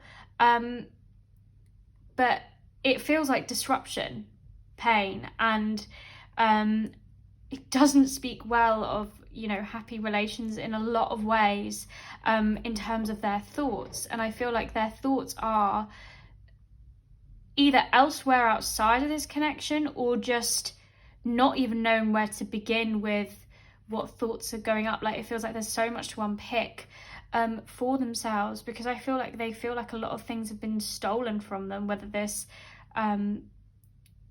connection has with a separation, or whether there's been something that has happened within it.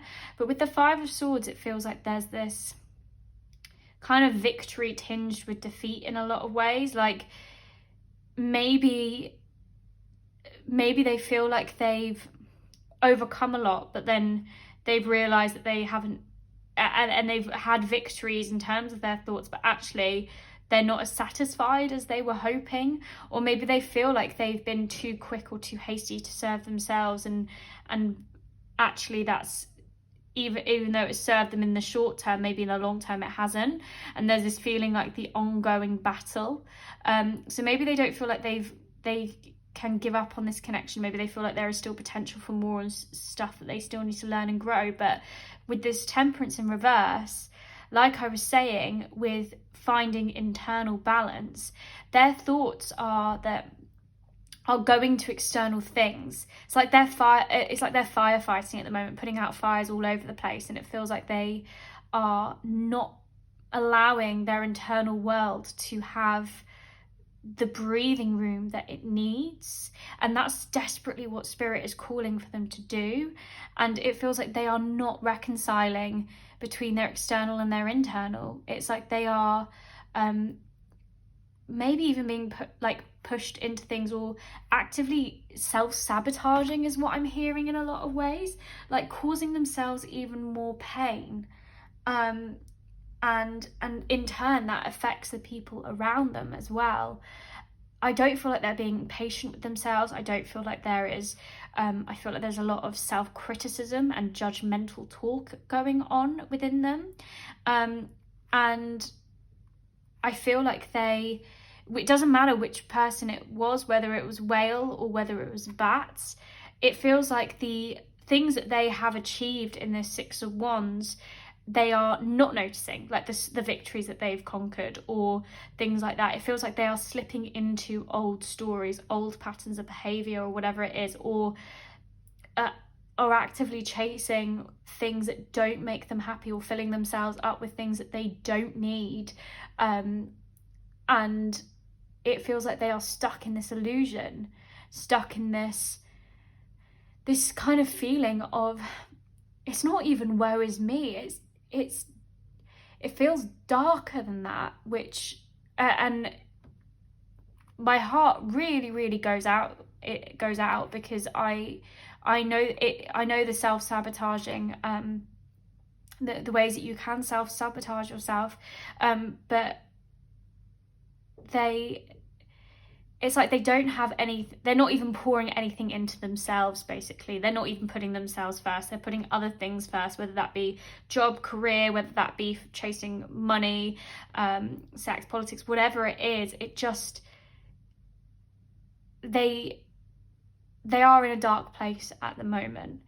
And I think they can identify that within themselves, that they need, and they're being called to block out external things and really focus on their internal light and find that. But I think they just feel isolated if they do that. It's almost like they don't even want to be alone with their own thoughts in some ways. And maybe within this connection, maybe this is how they even feel like you feel towards them. Maybe they feel like you don't want anything to do with them. Maybe they caused you the sorrow and the pain, and you don't want anything, like you just want to block it out. And it's like everything that happened, all the victories that you guys shared, all the achievements that you had, maybe they feel like, and then maybe they're even overthinking in their mind that they don't mean anything to you either. And like I said, this could be an established relationship in some way. So maybe for some people, if that is the case, maybe there are a lot of things which aren't making them feel themselves at the moment. Like I said, external factors or words and thoughts of other people. It may not necessarily even be you, which has thrown them into this energy. And maybe they think that the thoughts within this connection is that with the Hermit, that they are isolated, they are alone, but if they focus on that light, which maybe sometimes they kind of dim to fit in, maybe you bring out that lightness in them in a lot of ways too. But maybe at the moment they're failing to see that potentially. I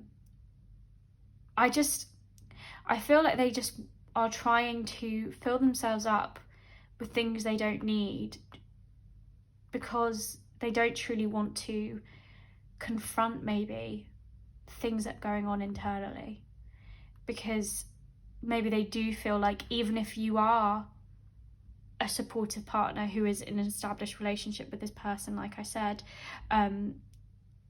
maybe they're worried that they're not the same person, or that they've changed so much. And people are always changing, people are always adapting, whether that be bat or whale or anyone. But I feel like they've gone so far into this this self-criticism, judgmental mode, that I'm hearing they feel like they've lost themselves. And so I want to get clarification for each card too, but this person is going through a really, really tough time, where there is that want and need to recognize the change within themselves, but it feels like they just keep getting pulled sideways.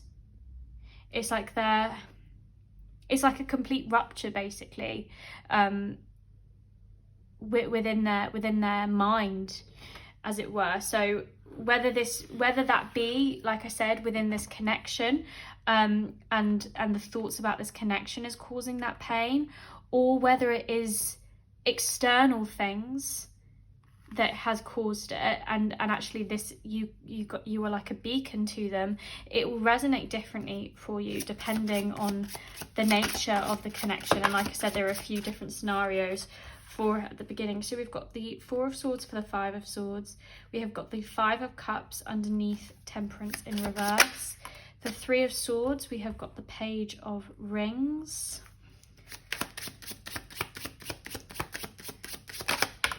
For Hermit, we have got the Eight of Swords.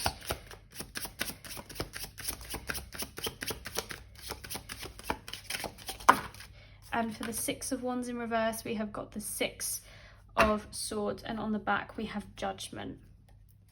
So I feel like, and like I was saying, they feel like they know they need to recognize that call and recognize what's within themselves in a lot of ways.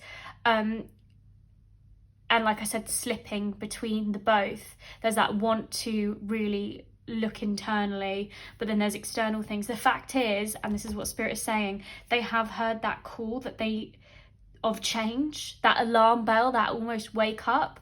And that is the most important thing in this. And maybe that's this feeling within this connection, like maybe if they were the ones to, with that deceit, manipulation, maybe they were the ones that almost caused the pain or the rupture in the connection before, or maybe if it was the other way around. I feel like there is this time of breaking out of that box now, like that is the past and it's time to step away from that and listening to the highest spiritual call of what is going on within this connection. And I think their thoughts is that they can't stay in this energy space. And with the Five of Swords and clarified by the Four of Swords, it's like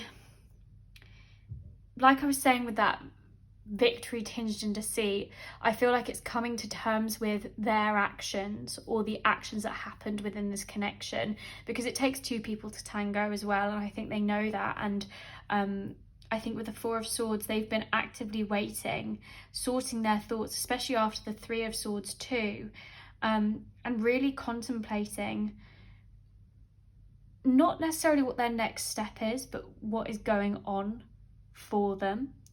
And both people had those happy family cornucopia and daughter value, and also the other one, the world. And it's like resetting sights on what is almost important, and like I said, kind of that thought jumble that was going on. It's kind of like straightening it out and knowing when it is time to act and when it's time to move forward. Maybe in the past there were a lot of jabs, maybe that caused sorrow or something like that, but or maybe even if it's, like I said, the externals outside the connection, and maybe they've felt like they've been on an uphill battle in a way. Maybe now they know when it is time to act and to talk and to say, and maybe they're finding their window in order to say something, especially if they've been in this period where there are a lot of thoughts going on for them, which self-sabotaging, or just within this connection. And I think with the Five of Cups, with Temperance in reverse, the loss that they were feeling, maybe the loss of this connection, if there was, separation or no contact for a long time, or maybe, like I said, if it's much more established and there's things going on outside, the emotional loss they may have felt outside of the connection, the grief and the pain, that is a scale in which I feel like they are going through that kind of denial, bargaining, eventually acceptance. But all of those things that happen in grief, that scale that you go between anger, that is, I think, where that temperance in reverse is coming from, is that imbalance of almost chasing things that don't make you happy because you don't want to, because you are angry, because you almost act out, you can't necessarily even justify it to yourself. Everyone knows grief in some way or another, because paradoxically we have to have that for the joy and the happiness. And I think if in this relationship, obviously we had bat with darkness and obviously storm warning, if it feels like there is a lot of things happening, a lot of fears and anxieties or grief or sorrow in the world around both people, paradoxically there is that connection on either side as well, like the good, and whether that be from the past of what this connection was, or whether that be potentially hopes for the future, it feels like this person's thoughts go to, they know that the imbalance that is within their thought space at the moment is because they may have not addressed the grief or the loss that they have been feeling, in whichever way that is from, whether that's from something that they've lost in their world outside of the connection, or whether it was the connection itself or a part of this connection. And with the Three of Swords and the Page of Rings, obviously the sorrow and the pain maybe makes them feel like a page, like a bit of an apprentice, to a bit naive, or maybe it feels like they have to start again from building blocks. And actually this is new possibilities coming through as well for them, but whether they view that for themselves at the moment, I think maybe they've had the opportunity to actively wait for something and build something new, and maybe it's just this raw energy at the moment. Maybe it's like a laurel branch being given out, and this is the time that they can learn from the past. And I think this is where their thoughts are, that no matter what it is, the tendencies that they've fallen into or the patterns, they are ready to almost learn from them, except that they can't change what has happened, but they can move forward into something new. And this is their balancing time. This is their time to really evaluate what they want within this connection, and really unpick the thoughts of what happened before, and step out of the box and really listen to where their intuition is leading them, instead of just being wrapped up in thoughts. Because like I said, words and thoughts can lie, and I feel like their energy wants to move away from the thoughts, so emotionally they can feel almost whole again. But with the Hermit as well, with the Eight of Swords, I feel like this insurmountable situation that they felt like maybe they were on their own through, and which they felt they had to independently conquer, I feel like now they realise that they can abandon those thoughts, and they're actually much freer than they realised, and that their light is not an enemy. Even if they feel blind to the future and what it holds, and whether that's within this connection or around it, as long as they are following their light and staying true to themselves and being authentic, and they carry their experiences but they don't let them rule them, and they move steadily and surely through the dark, things will come to light. It's like that sunset rising, like things are happening. And I think slowly but surely they're realizing that they can step away from the pain and sorrow that was caused. And with the Six of Wands in reverse and the Six of Swords, that feeling of not even being able to celebrate small things, or that being on low, or celebrate what this connection was in some ways, if it was stuck in the past, their thoughts. I think there is new windows opening, and again, this is all about leaving the baggage behind. And maybe whether this is you having reached out and said something, or whether this is, if this is more of an established, maybe you've been helping to work through some of these thoughts, it feels like there is a window of opportunity where they can leave baggage behind and move forward, move into a new start and start a new journey away from the emotional turmoil and maybe thoughts that they allowed to kind of really take over for a long time. And I'm thinking back to the beginning of the energy behind the connection and the hope that was there, the value that was there and what was being seen.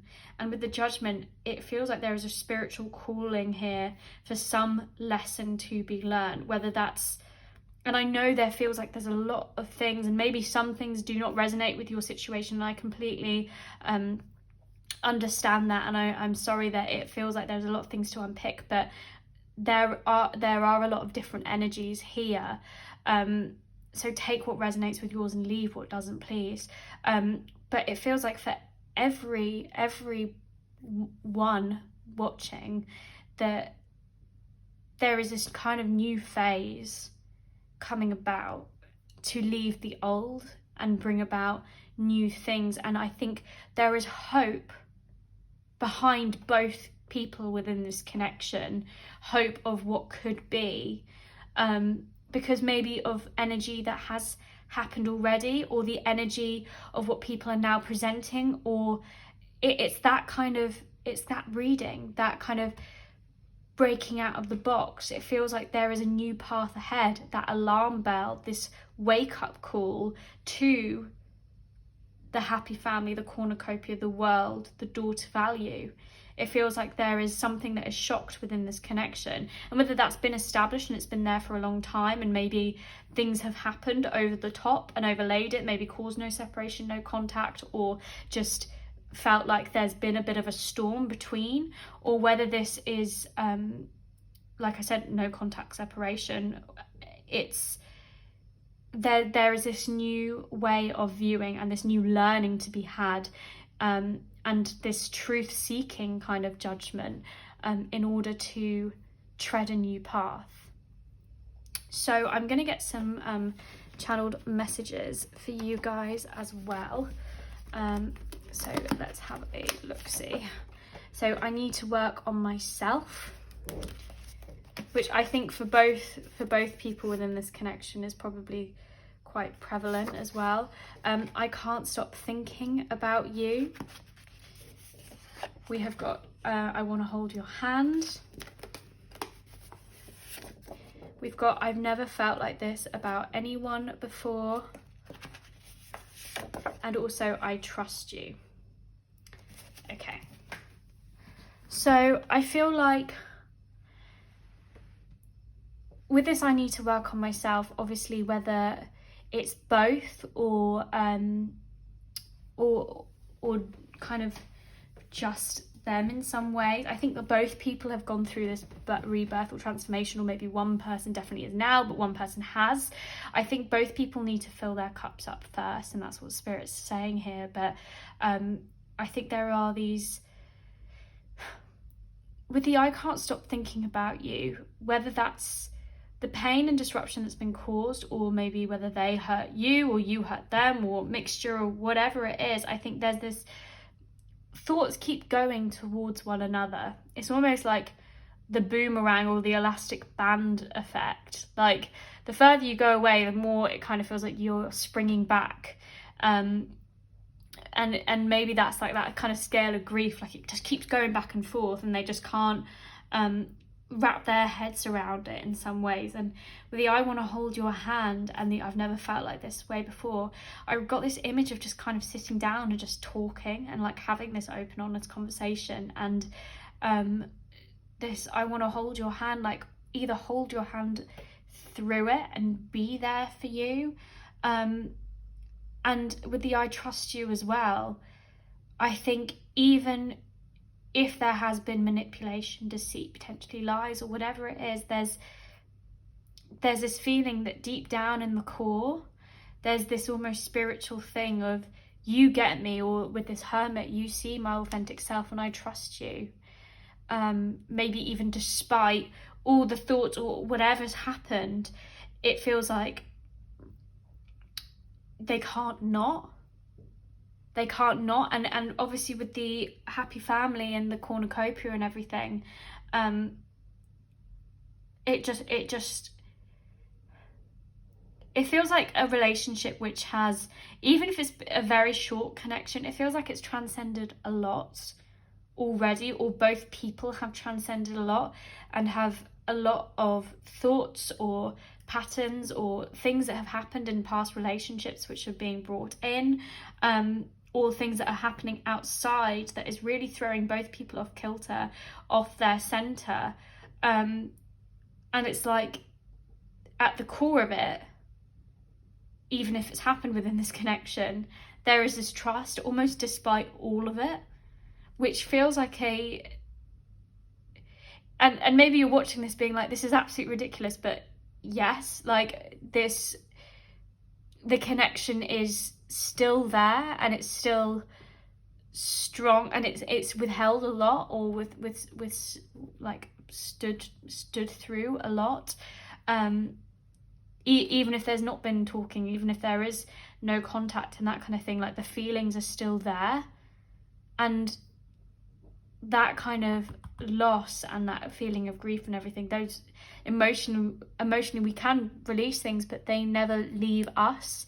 Like, we learn a lot from, and I think this is where new seeds for this relationship could be sown, or just new seeds for yourself or that person independently could be sown. I feel like this is a kind of crossroads for both people in a lot of ways, but yeah, I feel like there's this want to divulge their thoughts in so many ways to you, but I really want to get some advice for you guys right now. So Spirit, what advice do you have for pile 3? So we have socks. Life can't always be lived to the fullest, being a homebody. Don't let your socks stop you from feeling the grass. Introspective, coziness, complacency. We have magic, labradite and spirit. And we also have sprout. New opportunities will be revealed to you. Beginnings, growth and potential. And then we have finances. You will reap the rewards of something that you have been working towards and patiently waiting on. Your perseverance will pay off. Prosperity, windfall, and abundance. So, with socks, life can't always be lived to the fullest, being a homebody. Don't let your socks stop you from feeling the grass. The Hermit card obviously came to mind, which we've had already during this reading. But it feels like it's like your time to act, or as in towards what you want, whether this be within this connection or outside or whatever it is.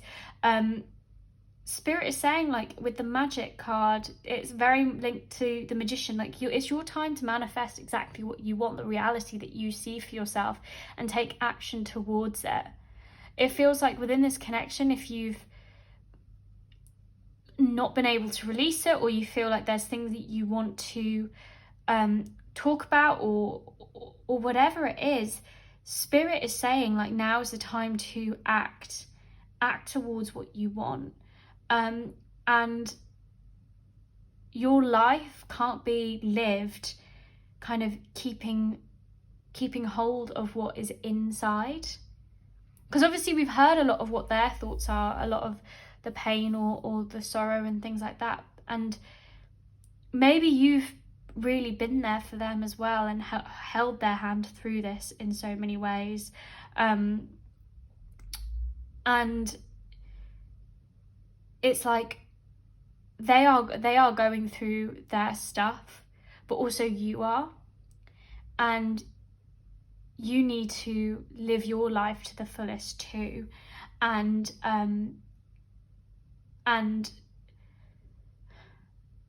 it's really filling up your cup, because this is, I'm hearing empath, and maybe you are an empath, maybe you take on other people's emotions, and maybe even thoughts, and maybe their thoughts as well, you're kind of taking up and wrapping around in a lot of ways.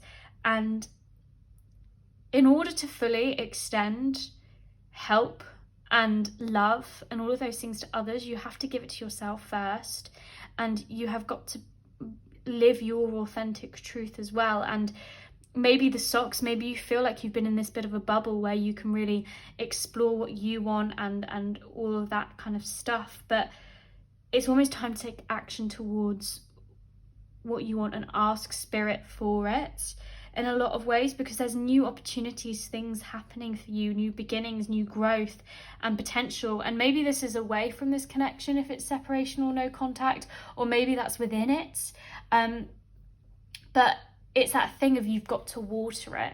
You've got to water what you want, and you've got to put what you want first and really love yourself enough to say, I'm deserving of it. So when those rewards come about, you feel worthy and you can grab hold of them. So it's like taking that decisive action and manifesting exactly what it is and being clear with what you want. And there are a lot of things that have happened within this relationship or connection. And with the Six of Swords, it's like journeying away into new waters, new things. And I think that is what is coming out. And maybe if you've waited on a lot of things, or this kind of connection, potentially maybe new things are happening, maybe new abundance, maybe a new step of the journey. But it is a step. You've got to almost step into the unknown within it. If you want this journey, if you want something within this connection to happen, or even outside of it, if you don't want this connection, and you're looking for love, the love that you know that and you are worthy of receiving, whoever that is from, you need to work on yourself, and it's almost like you need to invest in yourself, in your time and in your energy, and realize your potential, the potential of what you are worthy of, and say it. And it's hard stepping into the unknown, and whether that's it feels like stepping back or into a new connection because the other person has changed as well in a lot of ways, but the calmer waters are there, the new things that you are working towards and patiently waiting on, saying that you want those and going after them and being patient and diligent with yourselves and all of those things, that is going to bring around your prosperity.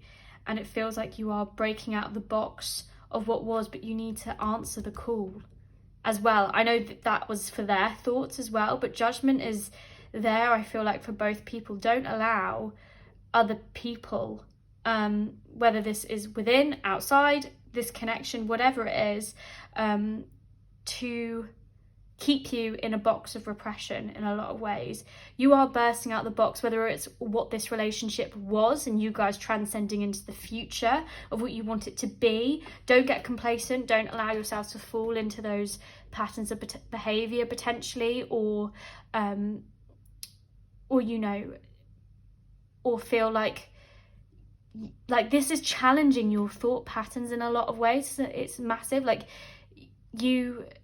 Whatever it is you want from this connection or outside of it, this is your time to ask for it and actively walk towards it. And the new opportunities are going to come for you if you're specific, but also if you notice the window of opportunity when you see it. This is the time to answer the call that you are feeling towards. And yes, it's scary. Of course it's scary, but the rewards are sweet if you follow what you want and the spirit and where your intuition is leading you. And I think for a lot of people it's probably this connection, because like I said, there are those layers to it as well, that deep trust here, and yeah, just remember that both of you have changed, whether this be an established relationship or not. Both people are going through their transformation, or are going through storms which will make them transform. Both challenges. A challenge is just a way to create a beginning and a before and an after the event.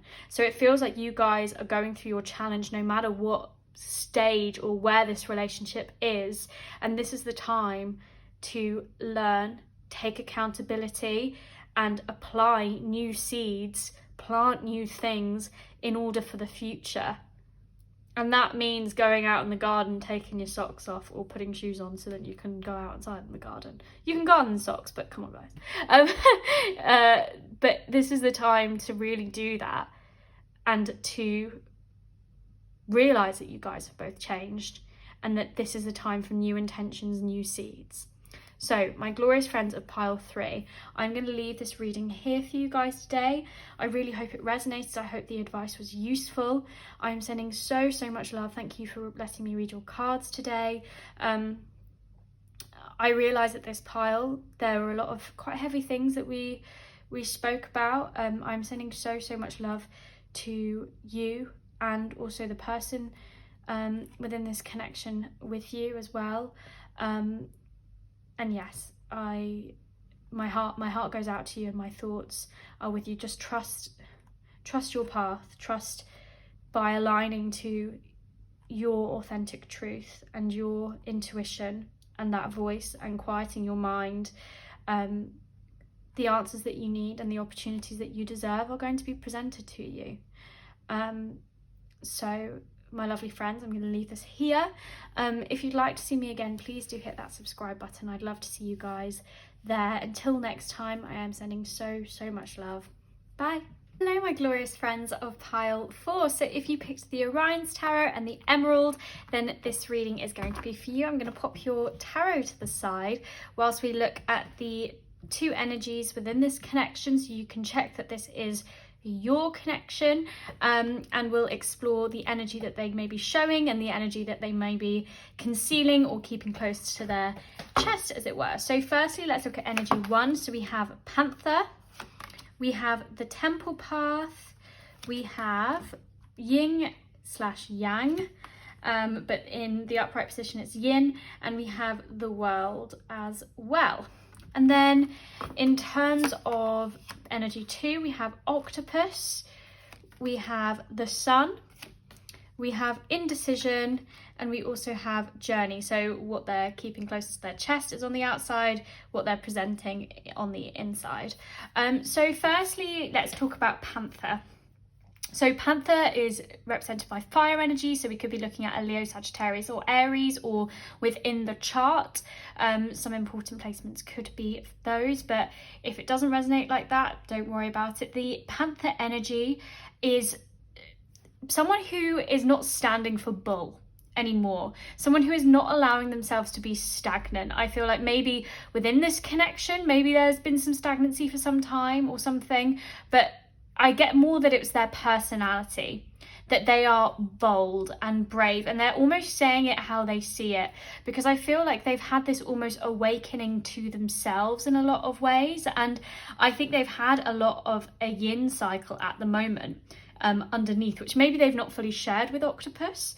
If they've known Octopus for a long time, or maybe it's been happening under the surface, and it feels like they have really had to come to terms with their and be receptive to their intuition, and maybe that's led them to this temple path of really being guided and feeling like they are on their almost spiritual journey. Maybe this is within the connection, or maybe this is outside, or a mixture of both. Maybe things are just feeling like they are aligning, and they are setting their sight on the things and the goals that they are unashamedly going for now. And the Panther energy can also, it can be quite obtrusive sometimes. Maybe it can make you feel like you, and if you feel like you're Octopus when I go into it, maybe it feels like it really challenges you in some ways. It's almost like staring down the barrel of a gun. Like it's that kind of feeling of you can't hide. You have to penetrate through the bull, and you have to really confront that deep energy within inside of you. And maybe they've not fully shown the extent of that journey of how they've got to that point, or maybe what their whole end goal is in some ways, but they are stepping onto this path of really listening to their intuition, that fire inside, and not being afraid to seek it out and cut out the things that hold them back in a lot of ways. And I feel like that's the energy that they're bringing, that there's almost this peace that they bring. And it's not like they're always switched on and that they're always doing that. That is just how they are as a person. Their energy is that of, I'm not standing for anything less than almost what I deserve. And that might have come from this really deep introspection and reflection after a period, and it feels like they're a very instinctual person who goes for it, but actually internally, I think with this yin, there are a lot of things that they're closing off cycles of on an unconscious level. So it's kind of that balancing act in a way. The Magician is screaming to me for Panther, mainly because it's like taking it, it's all from that deep level of manifesting what they want, and now it's kind of transcending out into the world. So that's Panther energy. And let's look at Octopus energy. So with Octopus, we're looking at water signs. We're looking at Scorpio, Cancer, or Pisces. Like I said, it could be in the chart. It doesn't have to necessarily be. But with Octopus, there's this kind of brilliant intellectual mind in a lot of ways. But I'm hearing spinning plates too. So maybe they feel like they are stretched out. Maybe they feel like there are a lot of things that they are spinning at this moment in time. But with the Octopus, I feel like there is this, and it's so interesting that both of them are in this dark background with like either their mind or their eyes like illuminated in this way. So I feel like Panther is setting their eyes on what they want and their goals and almost running towards those. And with the Octopus energy, and maybe that's within this connection as well as outside and externally, I feel like that's just Panther's life as well. And I feel like with Octopus too, it's almost about the mind, whether that's being overstimulated or whether they are seeking this clarity, this sun-seeking truth. I mean, the sun sees everything on its journey around the world. So I feel like it's trying to access Octopus energy, it's trying to access this higher level of enlightenment and maybe really penetrate through a decision that they have to make, and make steps towards that journey of things that they need to like, things that they need to do, things that they need to confront in some ways. But maybe with Octopus, like I was saying, that's spreading self too thin in some ways, potentially. It feels like there are things that are being illuminated and maybe boundaries that they have to put in place in order to contain their energy. Maybe they've been too giving or that kind of thing, and actually on this journey they need all of their resources, and maybe Panther has inspired some of that within them, of like setting a goal and actually penetrating through to the decision. And maybe that is whether this connection is new, old, or kind of coming back together in some ways. I feel like in the other piles it felt very like you could see clearly whether it's separation, no contact. With this pile, I feel like both people's energy they're quite entwined in a lot of ways. So it could be an older connection, more established, and a relationship been in years, or it could be something fairly new that both people have come to, that in quite similar situations or circumstances. Or if it is separation or no contact, it's like the whole unit of themselves, kind of what each person, what energy they are going through. And with Octopus, I feel like they know within their mind that they need to find clarity about maybe indecisions that they've had, whether that be within this connection, or whether they want to tread into it or whether they don't, or maybe within themselves, maybe there's something that they've maybe been putting on the back burner or something like that, which now they've got to decide whether they go for that, the old way, or the new way potentially.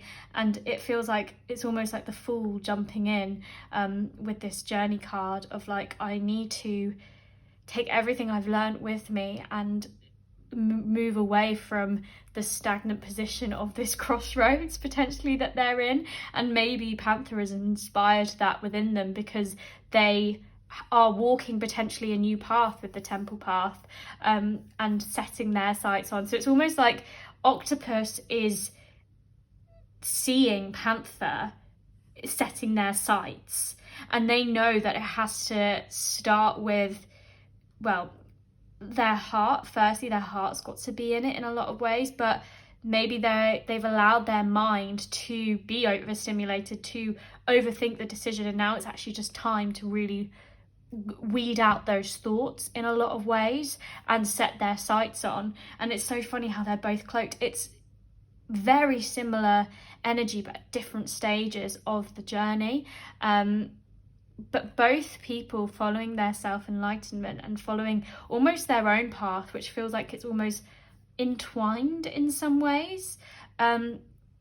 Octopus as well, I'm hearing, with indecision. Maybe there's even two options for them. That may not be for everyone, but or maybe it could be like they've got the option of juggling the plate of work with a relationship, or whatever it is. There could be some sort of decision which they need to make within themselves, but that may resonate with some people, that may not resonate with others. So take it if it does, leave it if it doesn't. So yes, those are the two energies, and we'll now delve into tarot for what this person is thinking about this connection. So let's get your tarot out. So I'll put the emerald to the side as well. So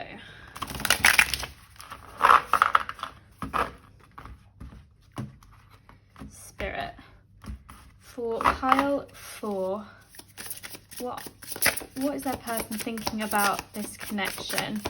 What is pile 4's person thinking about this connection? So we have the 3 of Cups, we have got the 9 of Wands, we have got the Knight of Wands 2,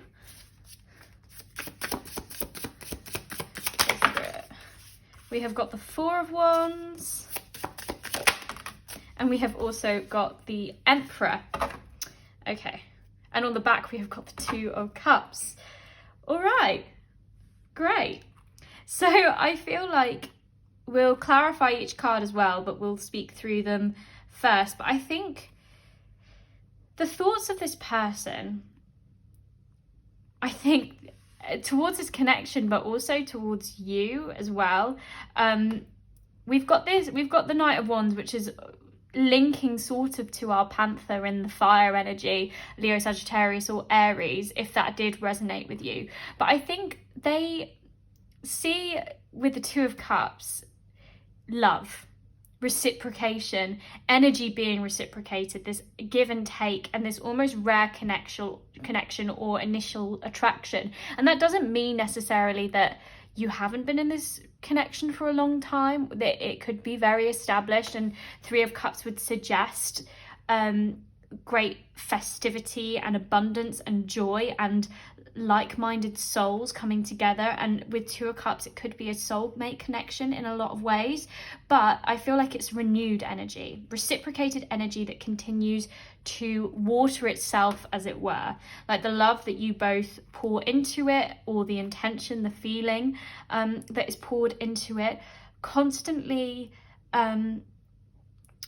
Also penguins, I love penguins, but penguins just generally. Maybe you guys are penguins, in which case I love you. But no, it's I was thinking of pebbles when penguins, or stones. Penguins give each other, they mate for life, and they give each other pebbles or stones, and it's kind of like a ring between them, a promise between them both. And I feel like there is this constant kind of pull towards one another, and like I was saying, that higher path, that spiritual path in some ways. And with the 3 of Cups, again, this, like I was saying, soul connections in a lot of ways, where there is that kind of festivity and joy. And with the 9 of Wands too, there is this great strength and tenacity shown by them, and their thoughts are maybe that maybe a guard is up, maybe within yourself, or maybe within this connection. Maybe it's like there is energy that may not be fully there, like maybe there is a lot of passions and desires to uncover there, or a lot of the emotional trauma potentially of the past to go through, or a lot of burdens maybe that you are keeping from them, or they are keeping from you, vice versa. But it feels like slowly but surely there is this healing happening, almost healing each other from past hurts or within this connection, however that resonates. And I think with the Knight of Wands, it's, again, there's water element even to the fire of the wands because of the dolphin. So it feels like there is this kind of like merging, and maybe reconciliation is what I'm hearing, or reconciling of opposites. Maybe the other person shows you a lot of what you hope to be, or maybe it feels like they are you. And like I was saying, it's like the almost mirroring each other in some ways, in that octopus is like kind of setting sights and maybe flying towards, maybe leaving behind the past in some ways and following their instincts much more, and again setting boundaries with the Nine of Wands, maybe keeping their guard up, but maybe also slowly releasing their guard to this person. And with obviously Panther as well, taking charge, following instincts, being instinctual, and almost flying towards that destination for which they see themselves in. And with the Four of Wands, again, there is a celebration. Both the Three of Cups and also the Four of Wands are celebration, festivity of emotional joy, but also in terms of instincts and intuition, and finding a like-minded group of people to celebrate life with. And I feel like that is what you guys are to one another, a safe sanctuary in a lot of ways. Not that you don't challenge one another, or that there aren't things that you guys are fighting or facing, but it feels much more like there is a connection here where it's like I'm hearing two of you against the world in some respects, but maybe you feel stronger in this person's presence, or they allow you to speak truth is also what I'm hearing. But I think their thoughts are that this is a connection in which they feel like they can slowly let their guard down and be and say unashamedly what it is that they want and what they are flying towards, and what they want to achieve. And I think there's celebration from you towards them, which makes them feel reciprocated, makes them feel healed, that what they are seeking, what they want to go towards, what they love is okay in a lot of ways. And I think with the Emperor, again, we've got healthy boundaries. And I think both people, whether that be Octopus reevaluating their boundaries or putting them up, or Panther kind of saying exactly how they see it in a lot of ways, I think it's so beautiful. I've never noticed this about this card before.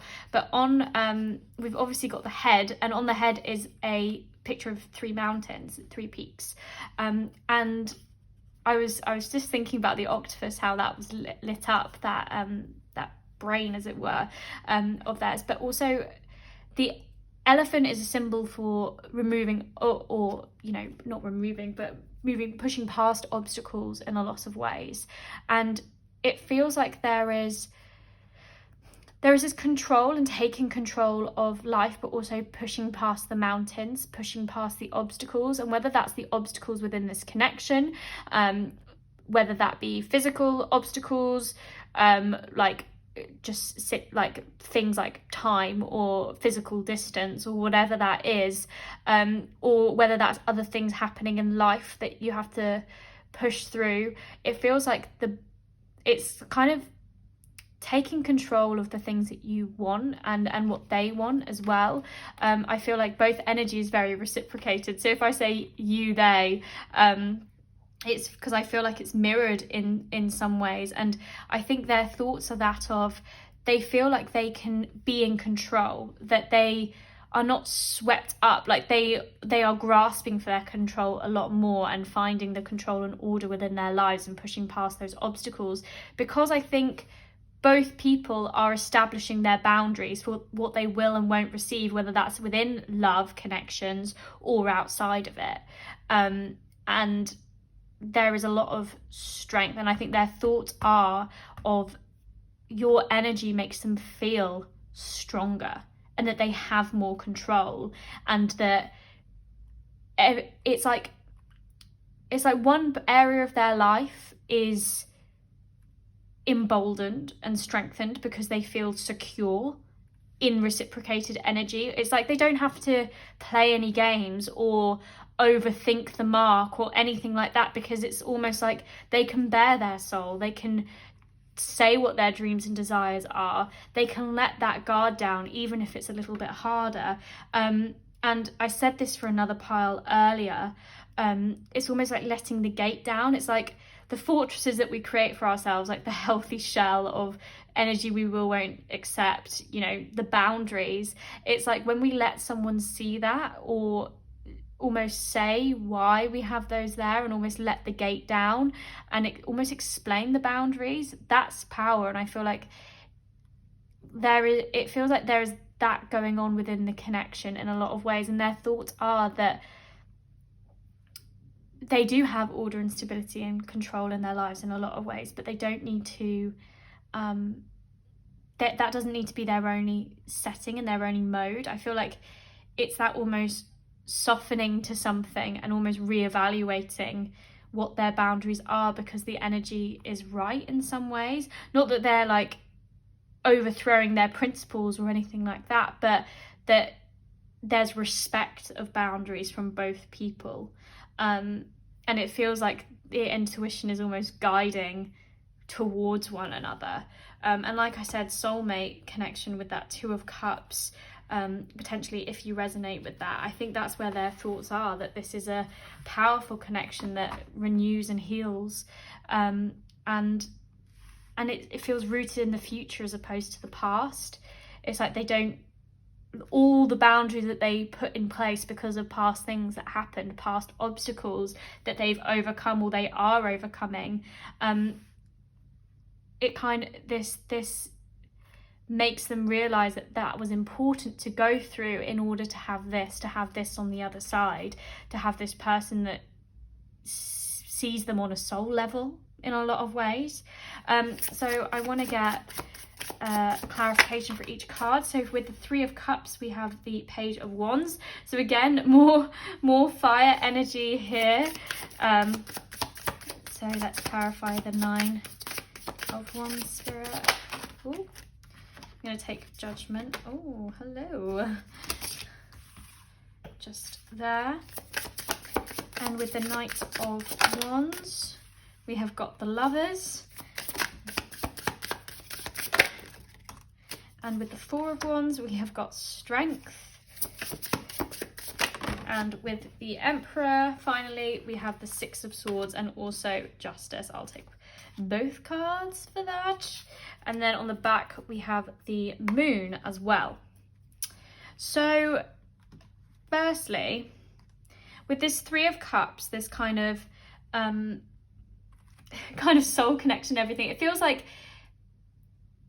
obviously, with the Page of Wands, it's this kind of faithful lover and feeling of enlightenment, and I feel like that's feeling of joy and feeling of connection, because when we surround ourselves with those people that we want to be more like, we become that. And I feel like it's almost that realization that this person is kind of similar and sees us in a lot of ways, but also has that playful kind of energy too, that they are unique, that there are differences, but there is that love of being different and also that acceptance of being different.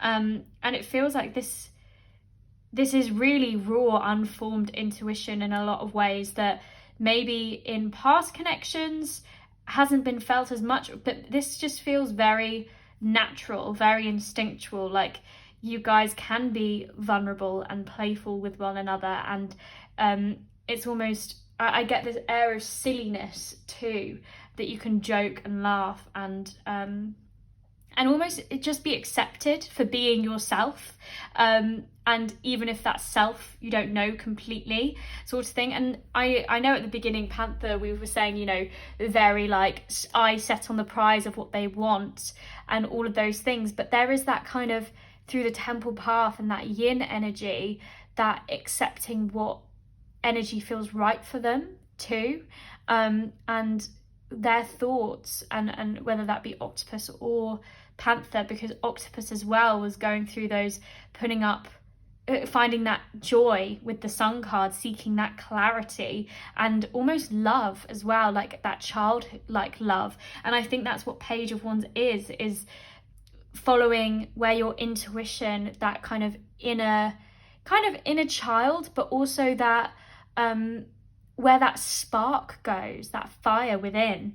And I think both with the Three of Cups too, it's that again play, but just seeing the other person for who they are, and just finding the good in all. It feels like a fairly new connection, but if this is an older connection, then it feels like I was saying, that constant renewal, able to continue to feel like it feels like teenagers in love, like like walking around holding hands, being like, this is, you know, we constantly learn, we're constantly learning, we constantly feel young in each other's presence. And with the Nine of Wands, with Judgment, it feels like this is a higher breakout of the box calling in terms of relationship. It feels like an alarm bell, a wake-up call to maybe the things that were being kept at bay, and the strength of their passions and wills and how they protected themselves. I feel like with the Nine of Wands, there's that strength against any kind of opposition, and maybe they feel like they can put their guard down in terms of their thoughts, that they can step out of the box and feel much more safe at the moment. And I feel like they were ready for anything, coming their way. And I think both people showed that. And maybe the indecision of Octopus, and also the World kind of as well, is calling to me from the Panther. So whichever way and whoever you connected with energy wise, it feels like the indecision is almost like, can I let go? Can I let go of everything that happened to me in the past? Because this connection feels like it's ringing true to my soul in a lot of ways, and I've talked a lot about that in this reading. But maybe it's like all the stuff that I put up, and that's what I was meant about boundaries earlier, all the stuff that I put up to almost protect myself, protect my heart. It's not that I'm letting it go, it's that I am, it's almost like I'm letting one person in through the gate, to see me, to be vulnerable with me. And it feels like both people, like I was saying, kind of going through this spiritual awakening in some ways. And it's almost this awakening within the self that other people can see that within you too, no matter who it was. And with the Knight of Wands and the Lovers too, it feels like this is a connection of unity and harmony, of following instincts and being unafraid to fervently go for what feels right, and decisions that make you happy and joyful and all of those things. And it comes from your own wholeness. And with the Strength card here too, with the Four of Wands, I think each person is doing that accountability within themselves. Whether this connection needed accountability and learning as well is another thing. But I think for both people, they have found their own wholeness. They are challenging themselves to learn from their past. And that's not doing a woulda, coulda, shoulda. That's looking back, reflecting, seeing what did grow, what worked well, what didn't work well, being ready for any obstacles that may come up, and really stepping into their power in a lot of ways, and realizing that they have to come to this connection joyful in themselves in order to fully extend that joy to others. And it feels like with the Lovers as well, it could also signify contract in some way, or unity. So you could be in a relationship with this person, like I said, could be established, exclusive, whatever word or label, or if there are no labels, whatever. It just feels like there is this unsaid connection here, or said, depending, of two wholes coming together and finding that healing and reassurance. And with this Strength card as well, there's that own individuality of each person and owning who you are completely. And again, with the Strength card, it's kind of that yin and yang, that balance. Both people are finding their vulnerability and realizing that their vulnerability is a strength. And I think that is celebrated, and they know that their strength of all that they've overcome is celebrated, and they know that within their thoughts, that this is a like-minded connection. Very similar things, I think, happening. It's like reflection, it's like mirrors. I spoke about that with another pile. And it's like both people are reflecting what the other person almost is going through to the other, to challenge them to keep going, or to do things differently, and to kind of help one another through it in some ways. But there is this kind of, like I said, like-minded sanctuary of people that, you know, you can be vulnerable with, that you can show. It's not an outward display of strength in a lot of ways. It's the strength of within, of reconciling and nurturing that vulnerability within you, and that core, almost, I'm hearing sacral chakra in a lot of ways, that confidence and that who am I moment.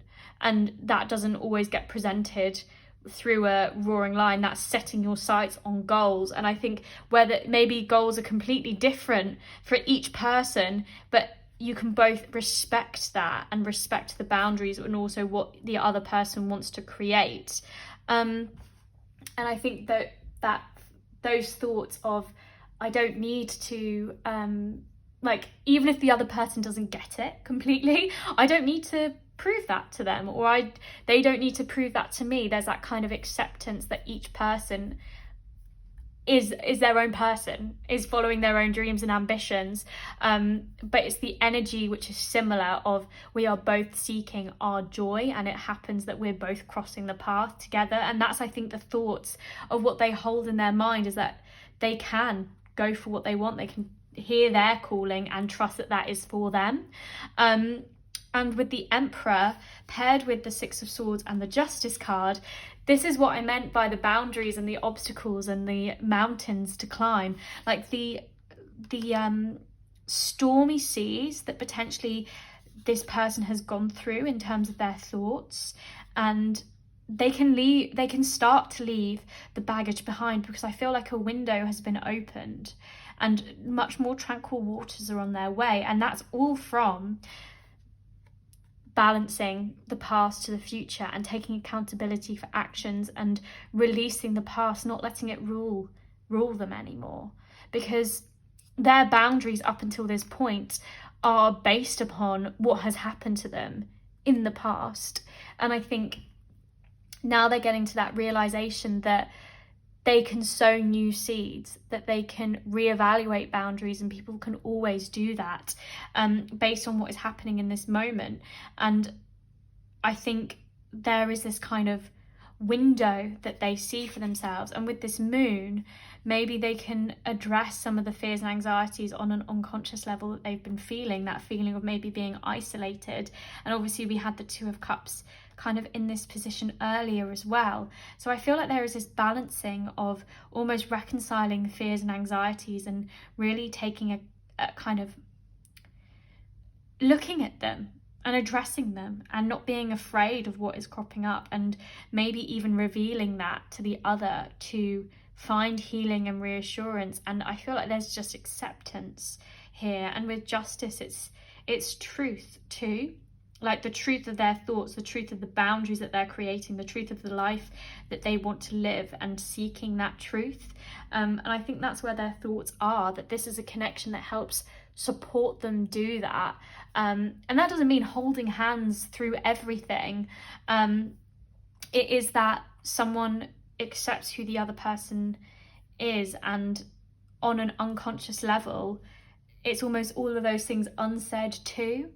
And obviously we had the sun earlier, and now we have the moon, the clarity, and also the darkness. It's like bringing light to the shade, to the darkness of maybe how they were treated in the past relationships, or trauma that they've gone through, or whatever, things that they have felt that they need to be strong against, the opposition that they may have felt. I feel like slowly that is being released in a lot of ways by this connection. So I want to get some channeled messages from your person as well. So let's get some channeled messages. I will just do that. So we have, I'm so blessed that you are in my life. We have, I'm in survival mode at the moment. We have, I'm trying to find myself. We have, I can't switch off my feelings for you. And we also have, you feel like a stranger now. So please bear in mind, and we've also got thank you for believing in me there too. So bear in mind that not all of these may be for you. Take what resonates, leave what doesn't. But I think there is that obviously that internal search. I'm in survival mode at the moment and I'm trying to find myself, or maybe they were in survival mode for so long and maybe they feel like they're coming out of survival mode, like that end of that yin cycle, as it were, or that making a decision. Like it feels like there is this, maybe they feel like they've been treading water with that Six of Swords, and now it's like starting to calm, and that they feel like they are finding themselves or finding their feet maybe within this connection in some ways. And with the I'm so blessed you're in my life, and the I can't switch my feelings off for you, and also thank you for believing me. I feel like there is support here, and I think their feelings and the feelings that you give them, and I feel like are reciprocated by that Two of Cups, kind of make them feel like they are worthy of this wholeness, of all the things that they want to achieve, of all their goals in a lot of ways, but also within this connection that they feel blessed that this energy is present to them and given to them. And I think there is gratitude here, and with the kind of, like I was saying, like you don't always have to fully understand, but it's that energy of believing in the other person. And with the you feel like a stranger to me now, for some people, if there has been separation within this connection, and this may not resonate for everyone, maybe this is how the thoughts are still there. Sorry about that, my lovely friends of Pile 4. I got a phone call during your reading, but it didn't come through at all because I had it on night mode, and then it stopped recording. So I finished the reading and packed stuff away, and then realised when I was loading it. So back to your guys, I'm really sorry. So the you feel like a stranger now could also feel like, obviously both people have changed in a lot of ways and transformed, and maybe it feels like it's getting to know someone new as well. And that's how we should see people, is through the eyes and the lens of seeing them for the first time, or trying to at least. And I feel like there is a lot to uncover. There is a lot of things to show from both people, and maybe if there has been distance, like within this connection, kind of like I was saying before, maybe this is the time to kind of reconcile like the past and almost bury the hatchet, is what I'm hearing. And if this is if this is your feeling that this resonates, if this is the feeling that you want to move forward together, it's kind of getting to know one another again and who this new person is, because a lot has changed for each of you, and I feel like there has been a massive upheaval for both sides. So I want to get you some advice as well, and like I said, I finished the reading before, but I'm going to shuffle you guys new cards as well. And also with the you feel like a stranger now, obviously if you've been in this connection that's established, or you're getting to know one another and it's fairly new and that doesn't resonate, don't take it. If it doesn't click, it's not always with these messages, because it is a general reading, not all of them are for you. So just wanted to say that as well. So we have blockages, obstruction, barricade, and obviously we've been talking a lot about a barricade, like a castle as it were, and maybe things, and we've had a lot of fire energy too, but a lot of things that have had to be overcome from you, and maybe you felt like there have been a lot of blocks in the roads, or maybe you feel like you're at the crossroads if you feel like you've got a decision to make in some ways, but it feels like things are thawing out. Maybe there's that clarity that is coming through for you in so many ways. So let's get one more card. So Spirit, great. Yeah. So we have blockages, obstruction, barricade. We have fire, life is forged, where there has been destruction. And we have combative, feisty and excitable. We also have sprout, new opportunities will be revealed to you. And beginnings, growth and potential. And we have shell, certain matters in this situation are not being communicated, hidden, aloof and deserted. So I feel like this is almost, with this, I'm in survival mode and I'm trying to find myself. I feel like that's almost a reflection of both people. Both parties are kind of going through that. And for you, the advice is that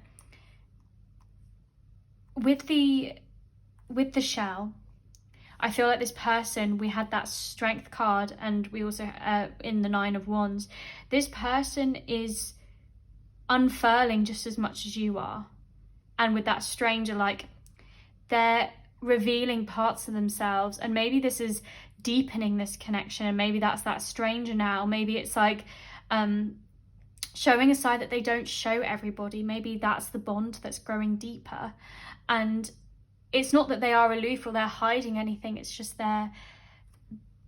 we go into survival mode, we go into that hermit mode for a long time, and if this connection has kind of thawed that out, maybe unblocked some things, or kind of reevaluating, making new choices, and moving past fears. We have that moon card, unconscious fears and anxieties and all of those things. It feels like maybe they've been in defensive mode for a long time, and they, like, the shell is like the home, their true self, and with the Emperor, it feels like they've built up that home. They're ready for any eventuality, and they have been for a long time. And I feel like that trust, the feeling of feeling believed, and that kind of gratitude, as well as for you, I think there's this, your shell is your home, and I feel like slowly but surely you both can communicate to one another, and the new opportunities for what has already sprouted and grown, there is so much. And just remember that everything that you've come up against, you have grown and learnt from, and that's where that justice card comes in, not only for them but also for you. Like, I know with this fire energy that things have been cut out or been destroyed where there was once a place for them, and that can feel harsh and cold, but it feels like things are being thawed out, like the ice winter of maybe feeling like you were up against it. Maybe this fire and passion, in a lot of ways, this excitable energy is burning a hole through that, and that leaves room for fertile earth, for new things to grow. So it may feel like you aren't communicating fully, or you haven't shared really close depths, or maybe you have, and maybe you feel like you're coming out of your shell, but trust that if it's energy that is making you feel like it's purging and cleansing, because that's what fire can do as well as destroy, like life is forged where there has been destruction, it can burn through old patterns of behavior and that kind of thing, but also there's that fire within your belly that the fire that you have, people see, and people want to be around. It's like that like drawn to the flame, as it were. And you being yourself and coming out of your shell, as it were, or coming out from being hidden in a lot of ways, like the growth that you've been on, people want to see that. People are interested in that and are captivated by you in a lot of ways, and they see your potential for growth, maybe more so than you do. If you feel like you're still hiding from aspects or not making full decisions, people can see the potential of where you're going, and they believe in you, and obviously thank you for believing in them as well.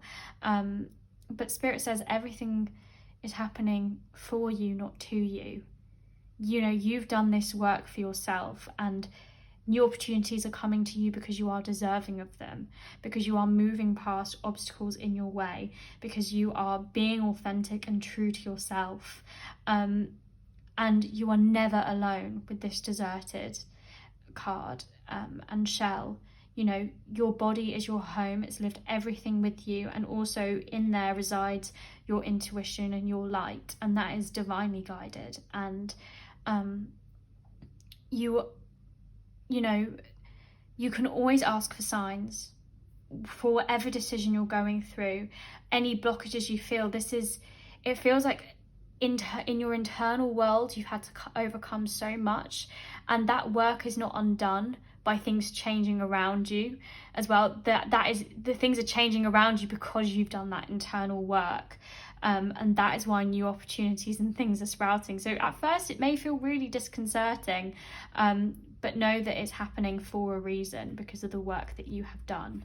And this is your beginning. This is a new beginning. I know, even if this connection is very established, like I said, both people have done upheaval and work for themselves, and are constantly making decisions and moving past obstacles, or if they do sit on them for a while, they're then moving past them. So keep letting go of things that no longer serve you with this destruction. Keep being that fire. Keep blazing out the things that you don't need in order to make room for the things that you do want, the things you do want to nurture. And your shell, even though it's a protective layer, and you can like let down the drawbridge as well, if you feel safe and if you feel trust to do so. So my lovely friends of Powerful, again, I'm so sorry for that disruption in that reading. I am sending so much love to all of you. I hope it resonated, the reading, and I hope the advice was useful. Thank you so much for letting me read your cards. I really enjoyed it. Like I said, I'm sending so much love. If you'd love to see me again, I'd love to see you there. Please do hit that subscribe button. Until next time, all the best, all the love. See you soon. Bye.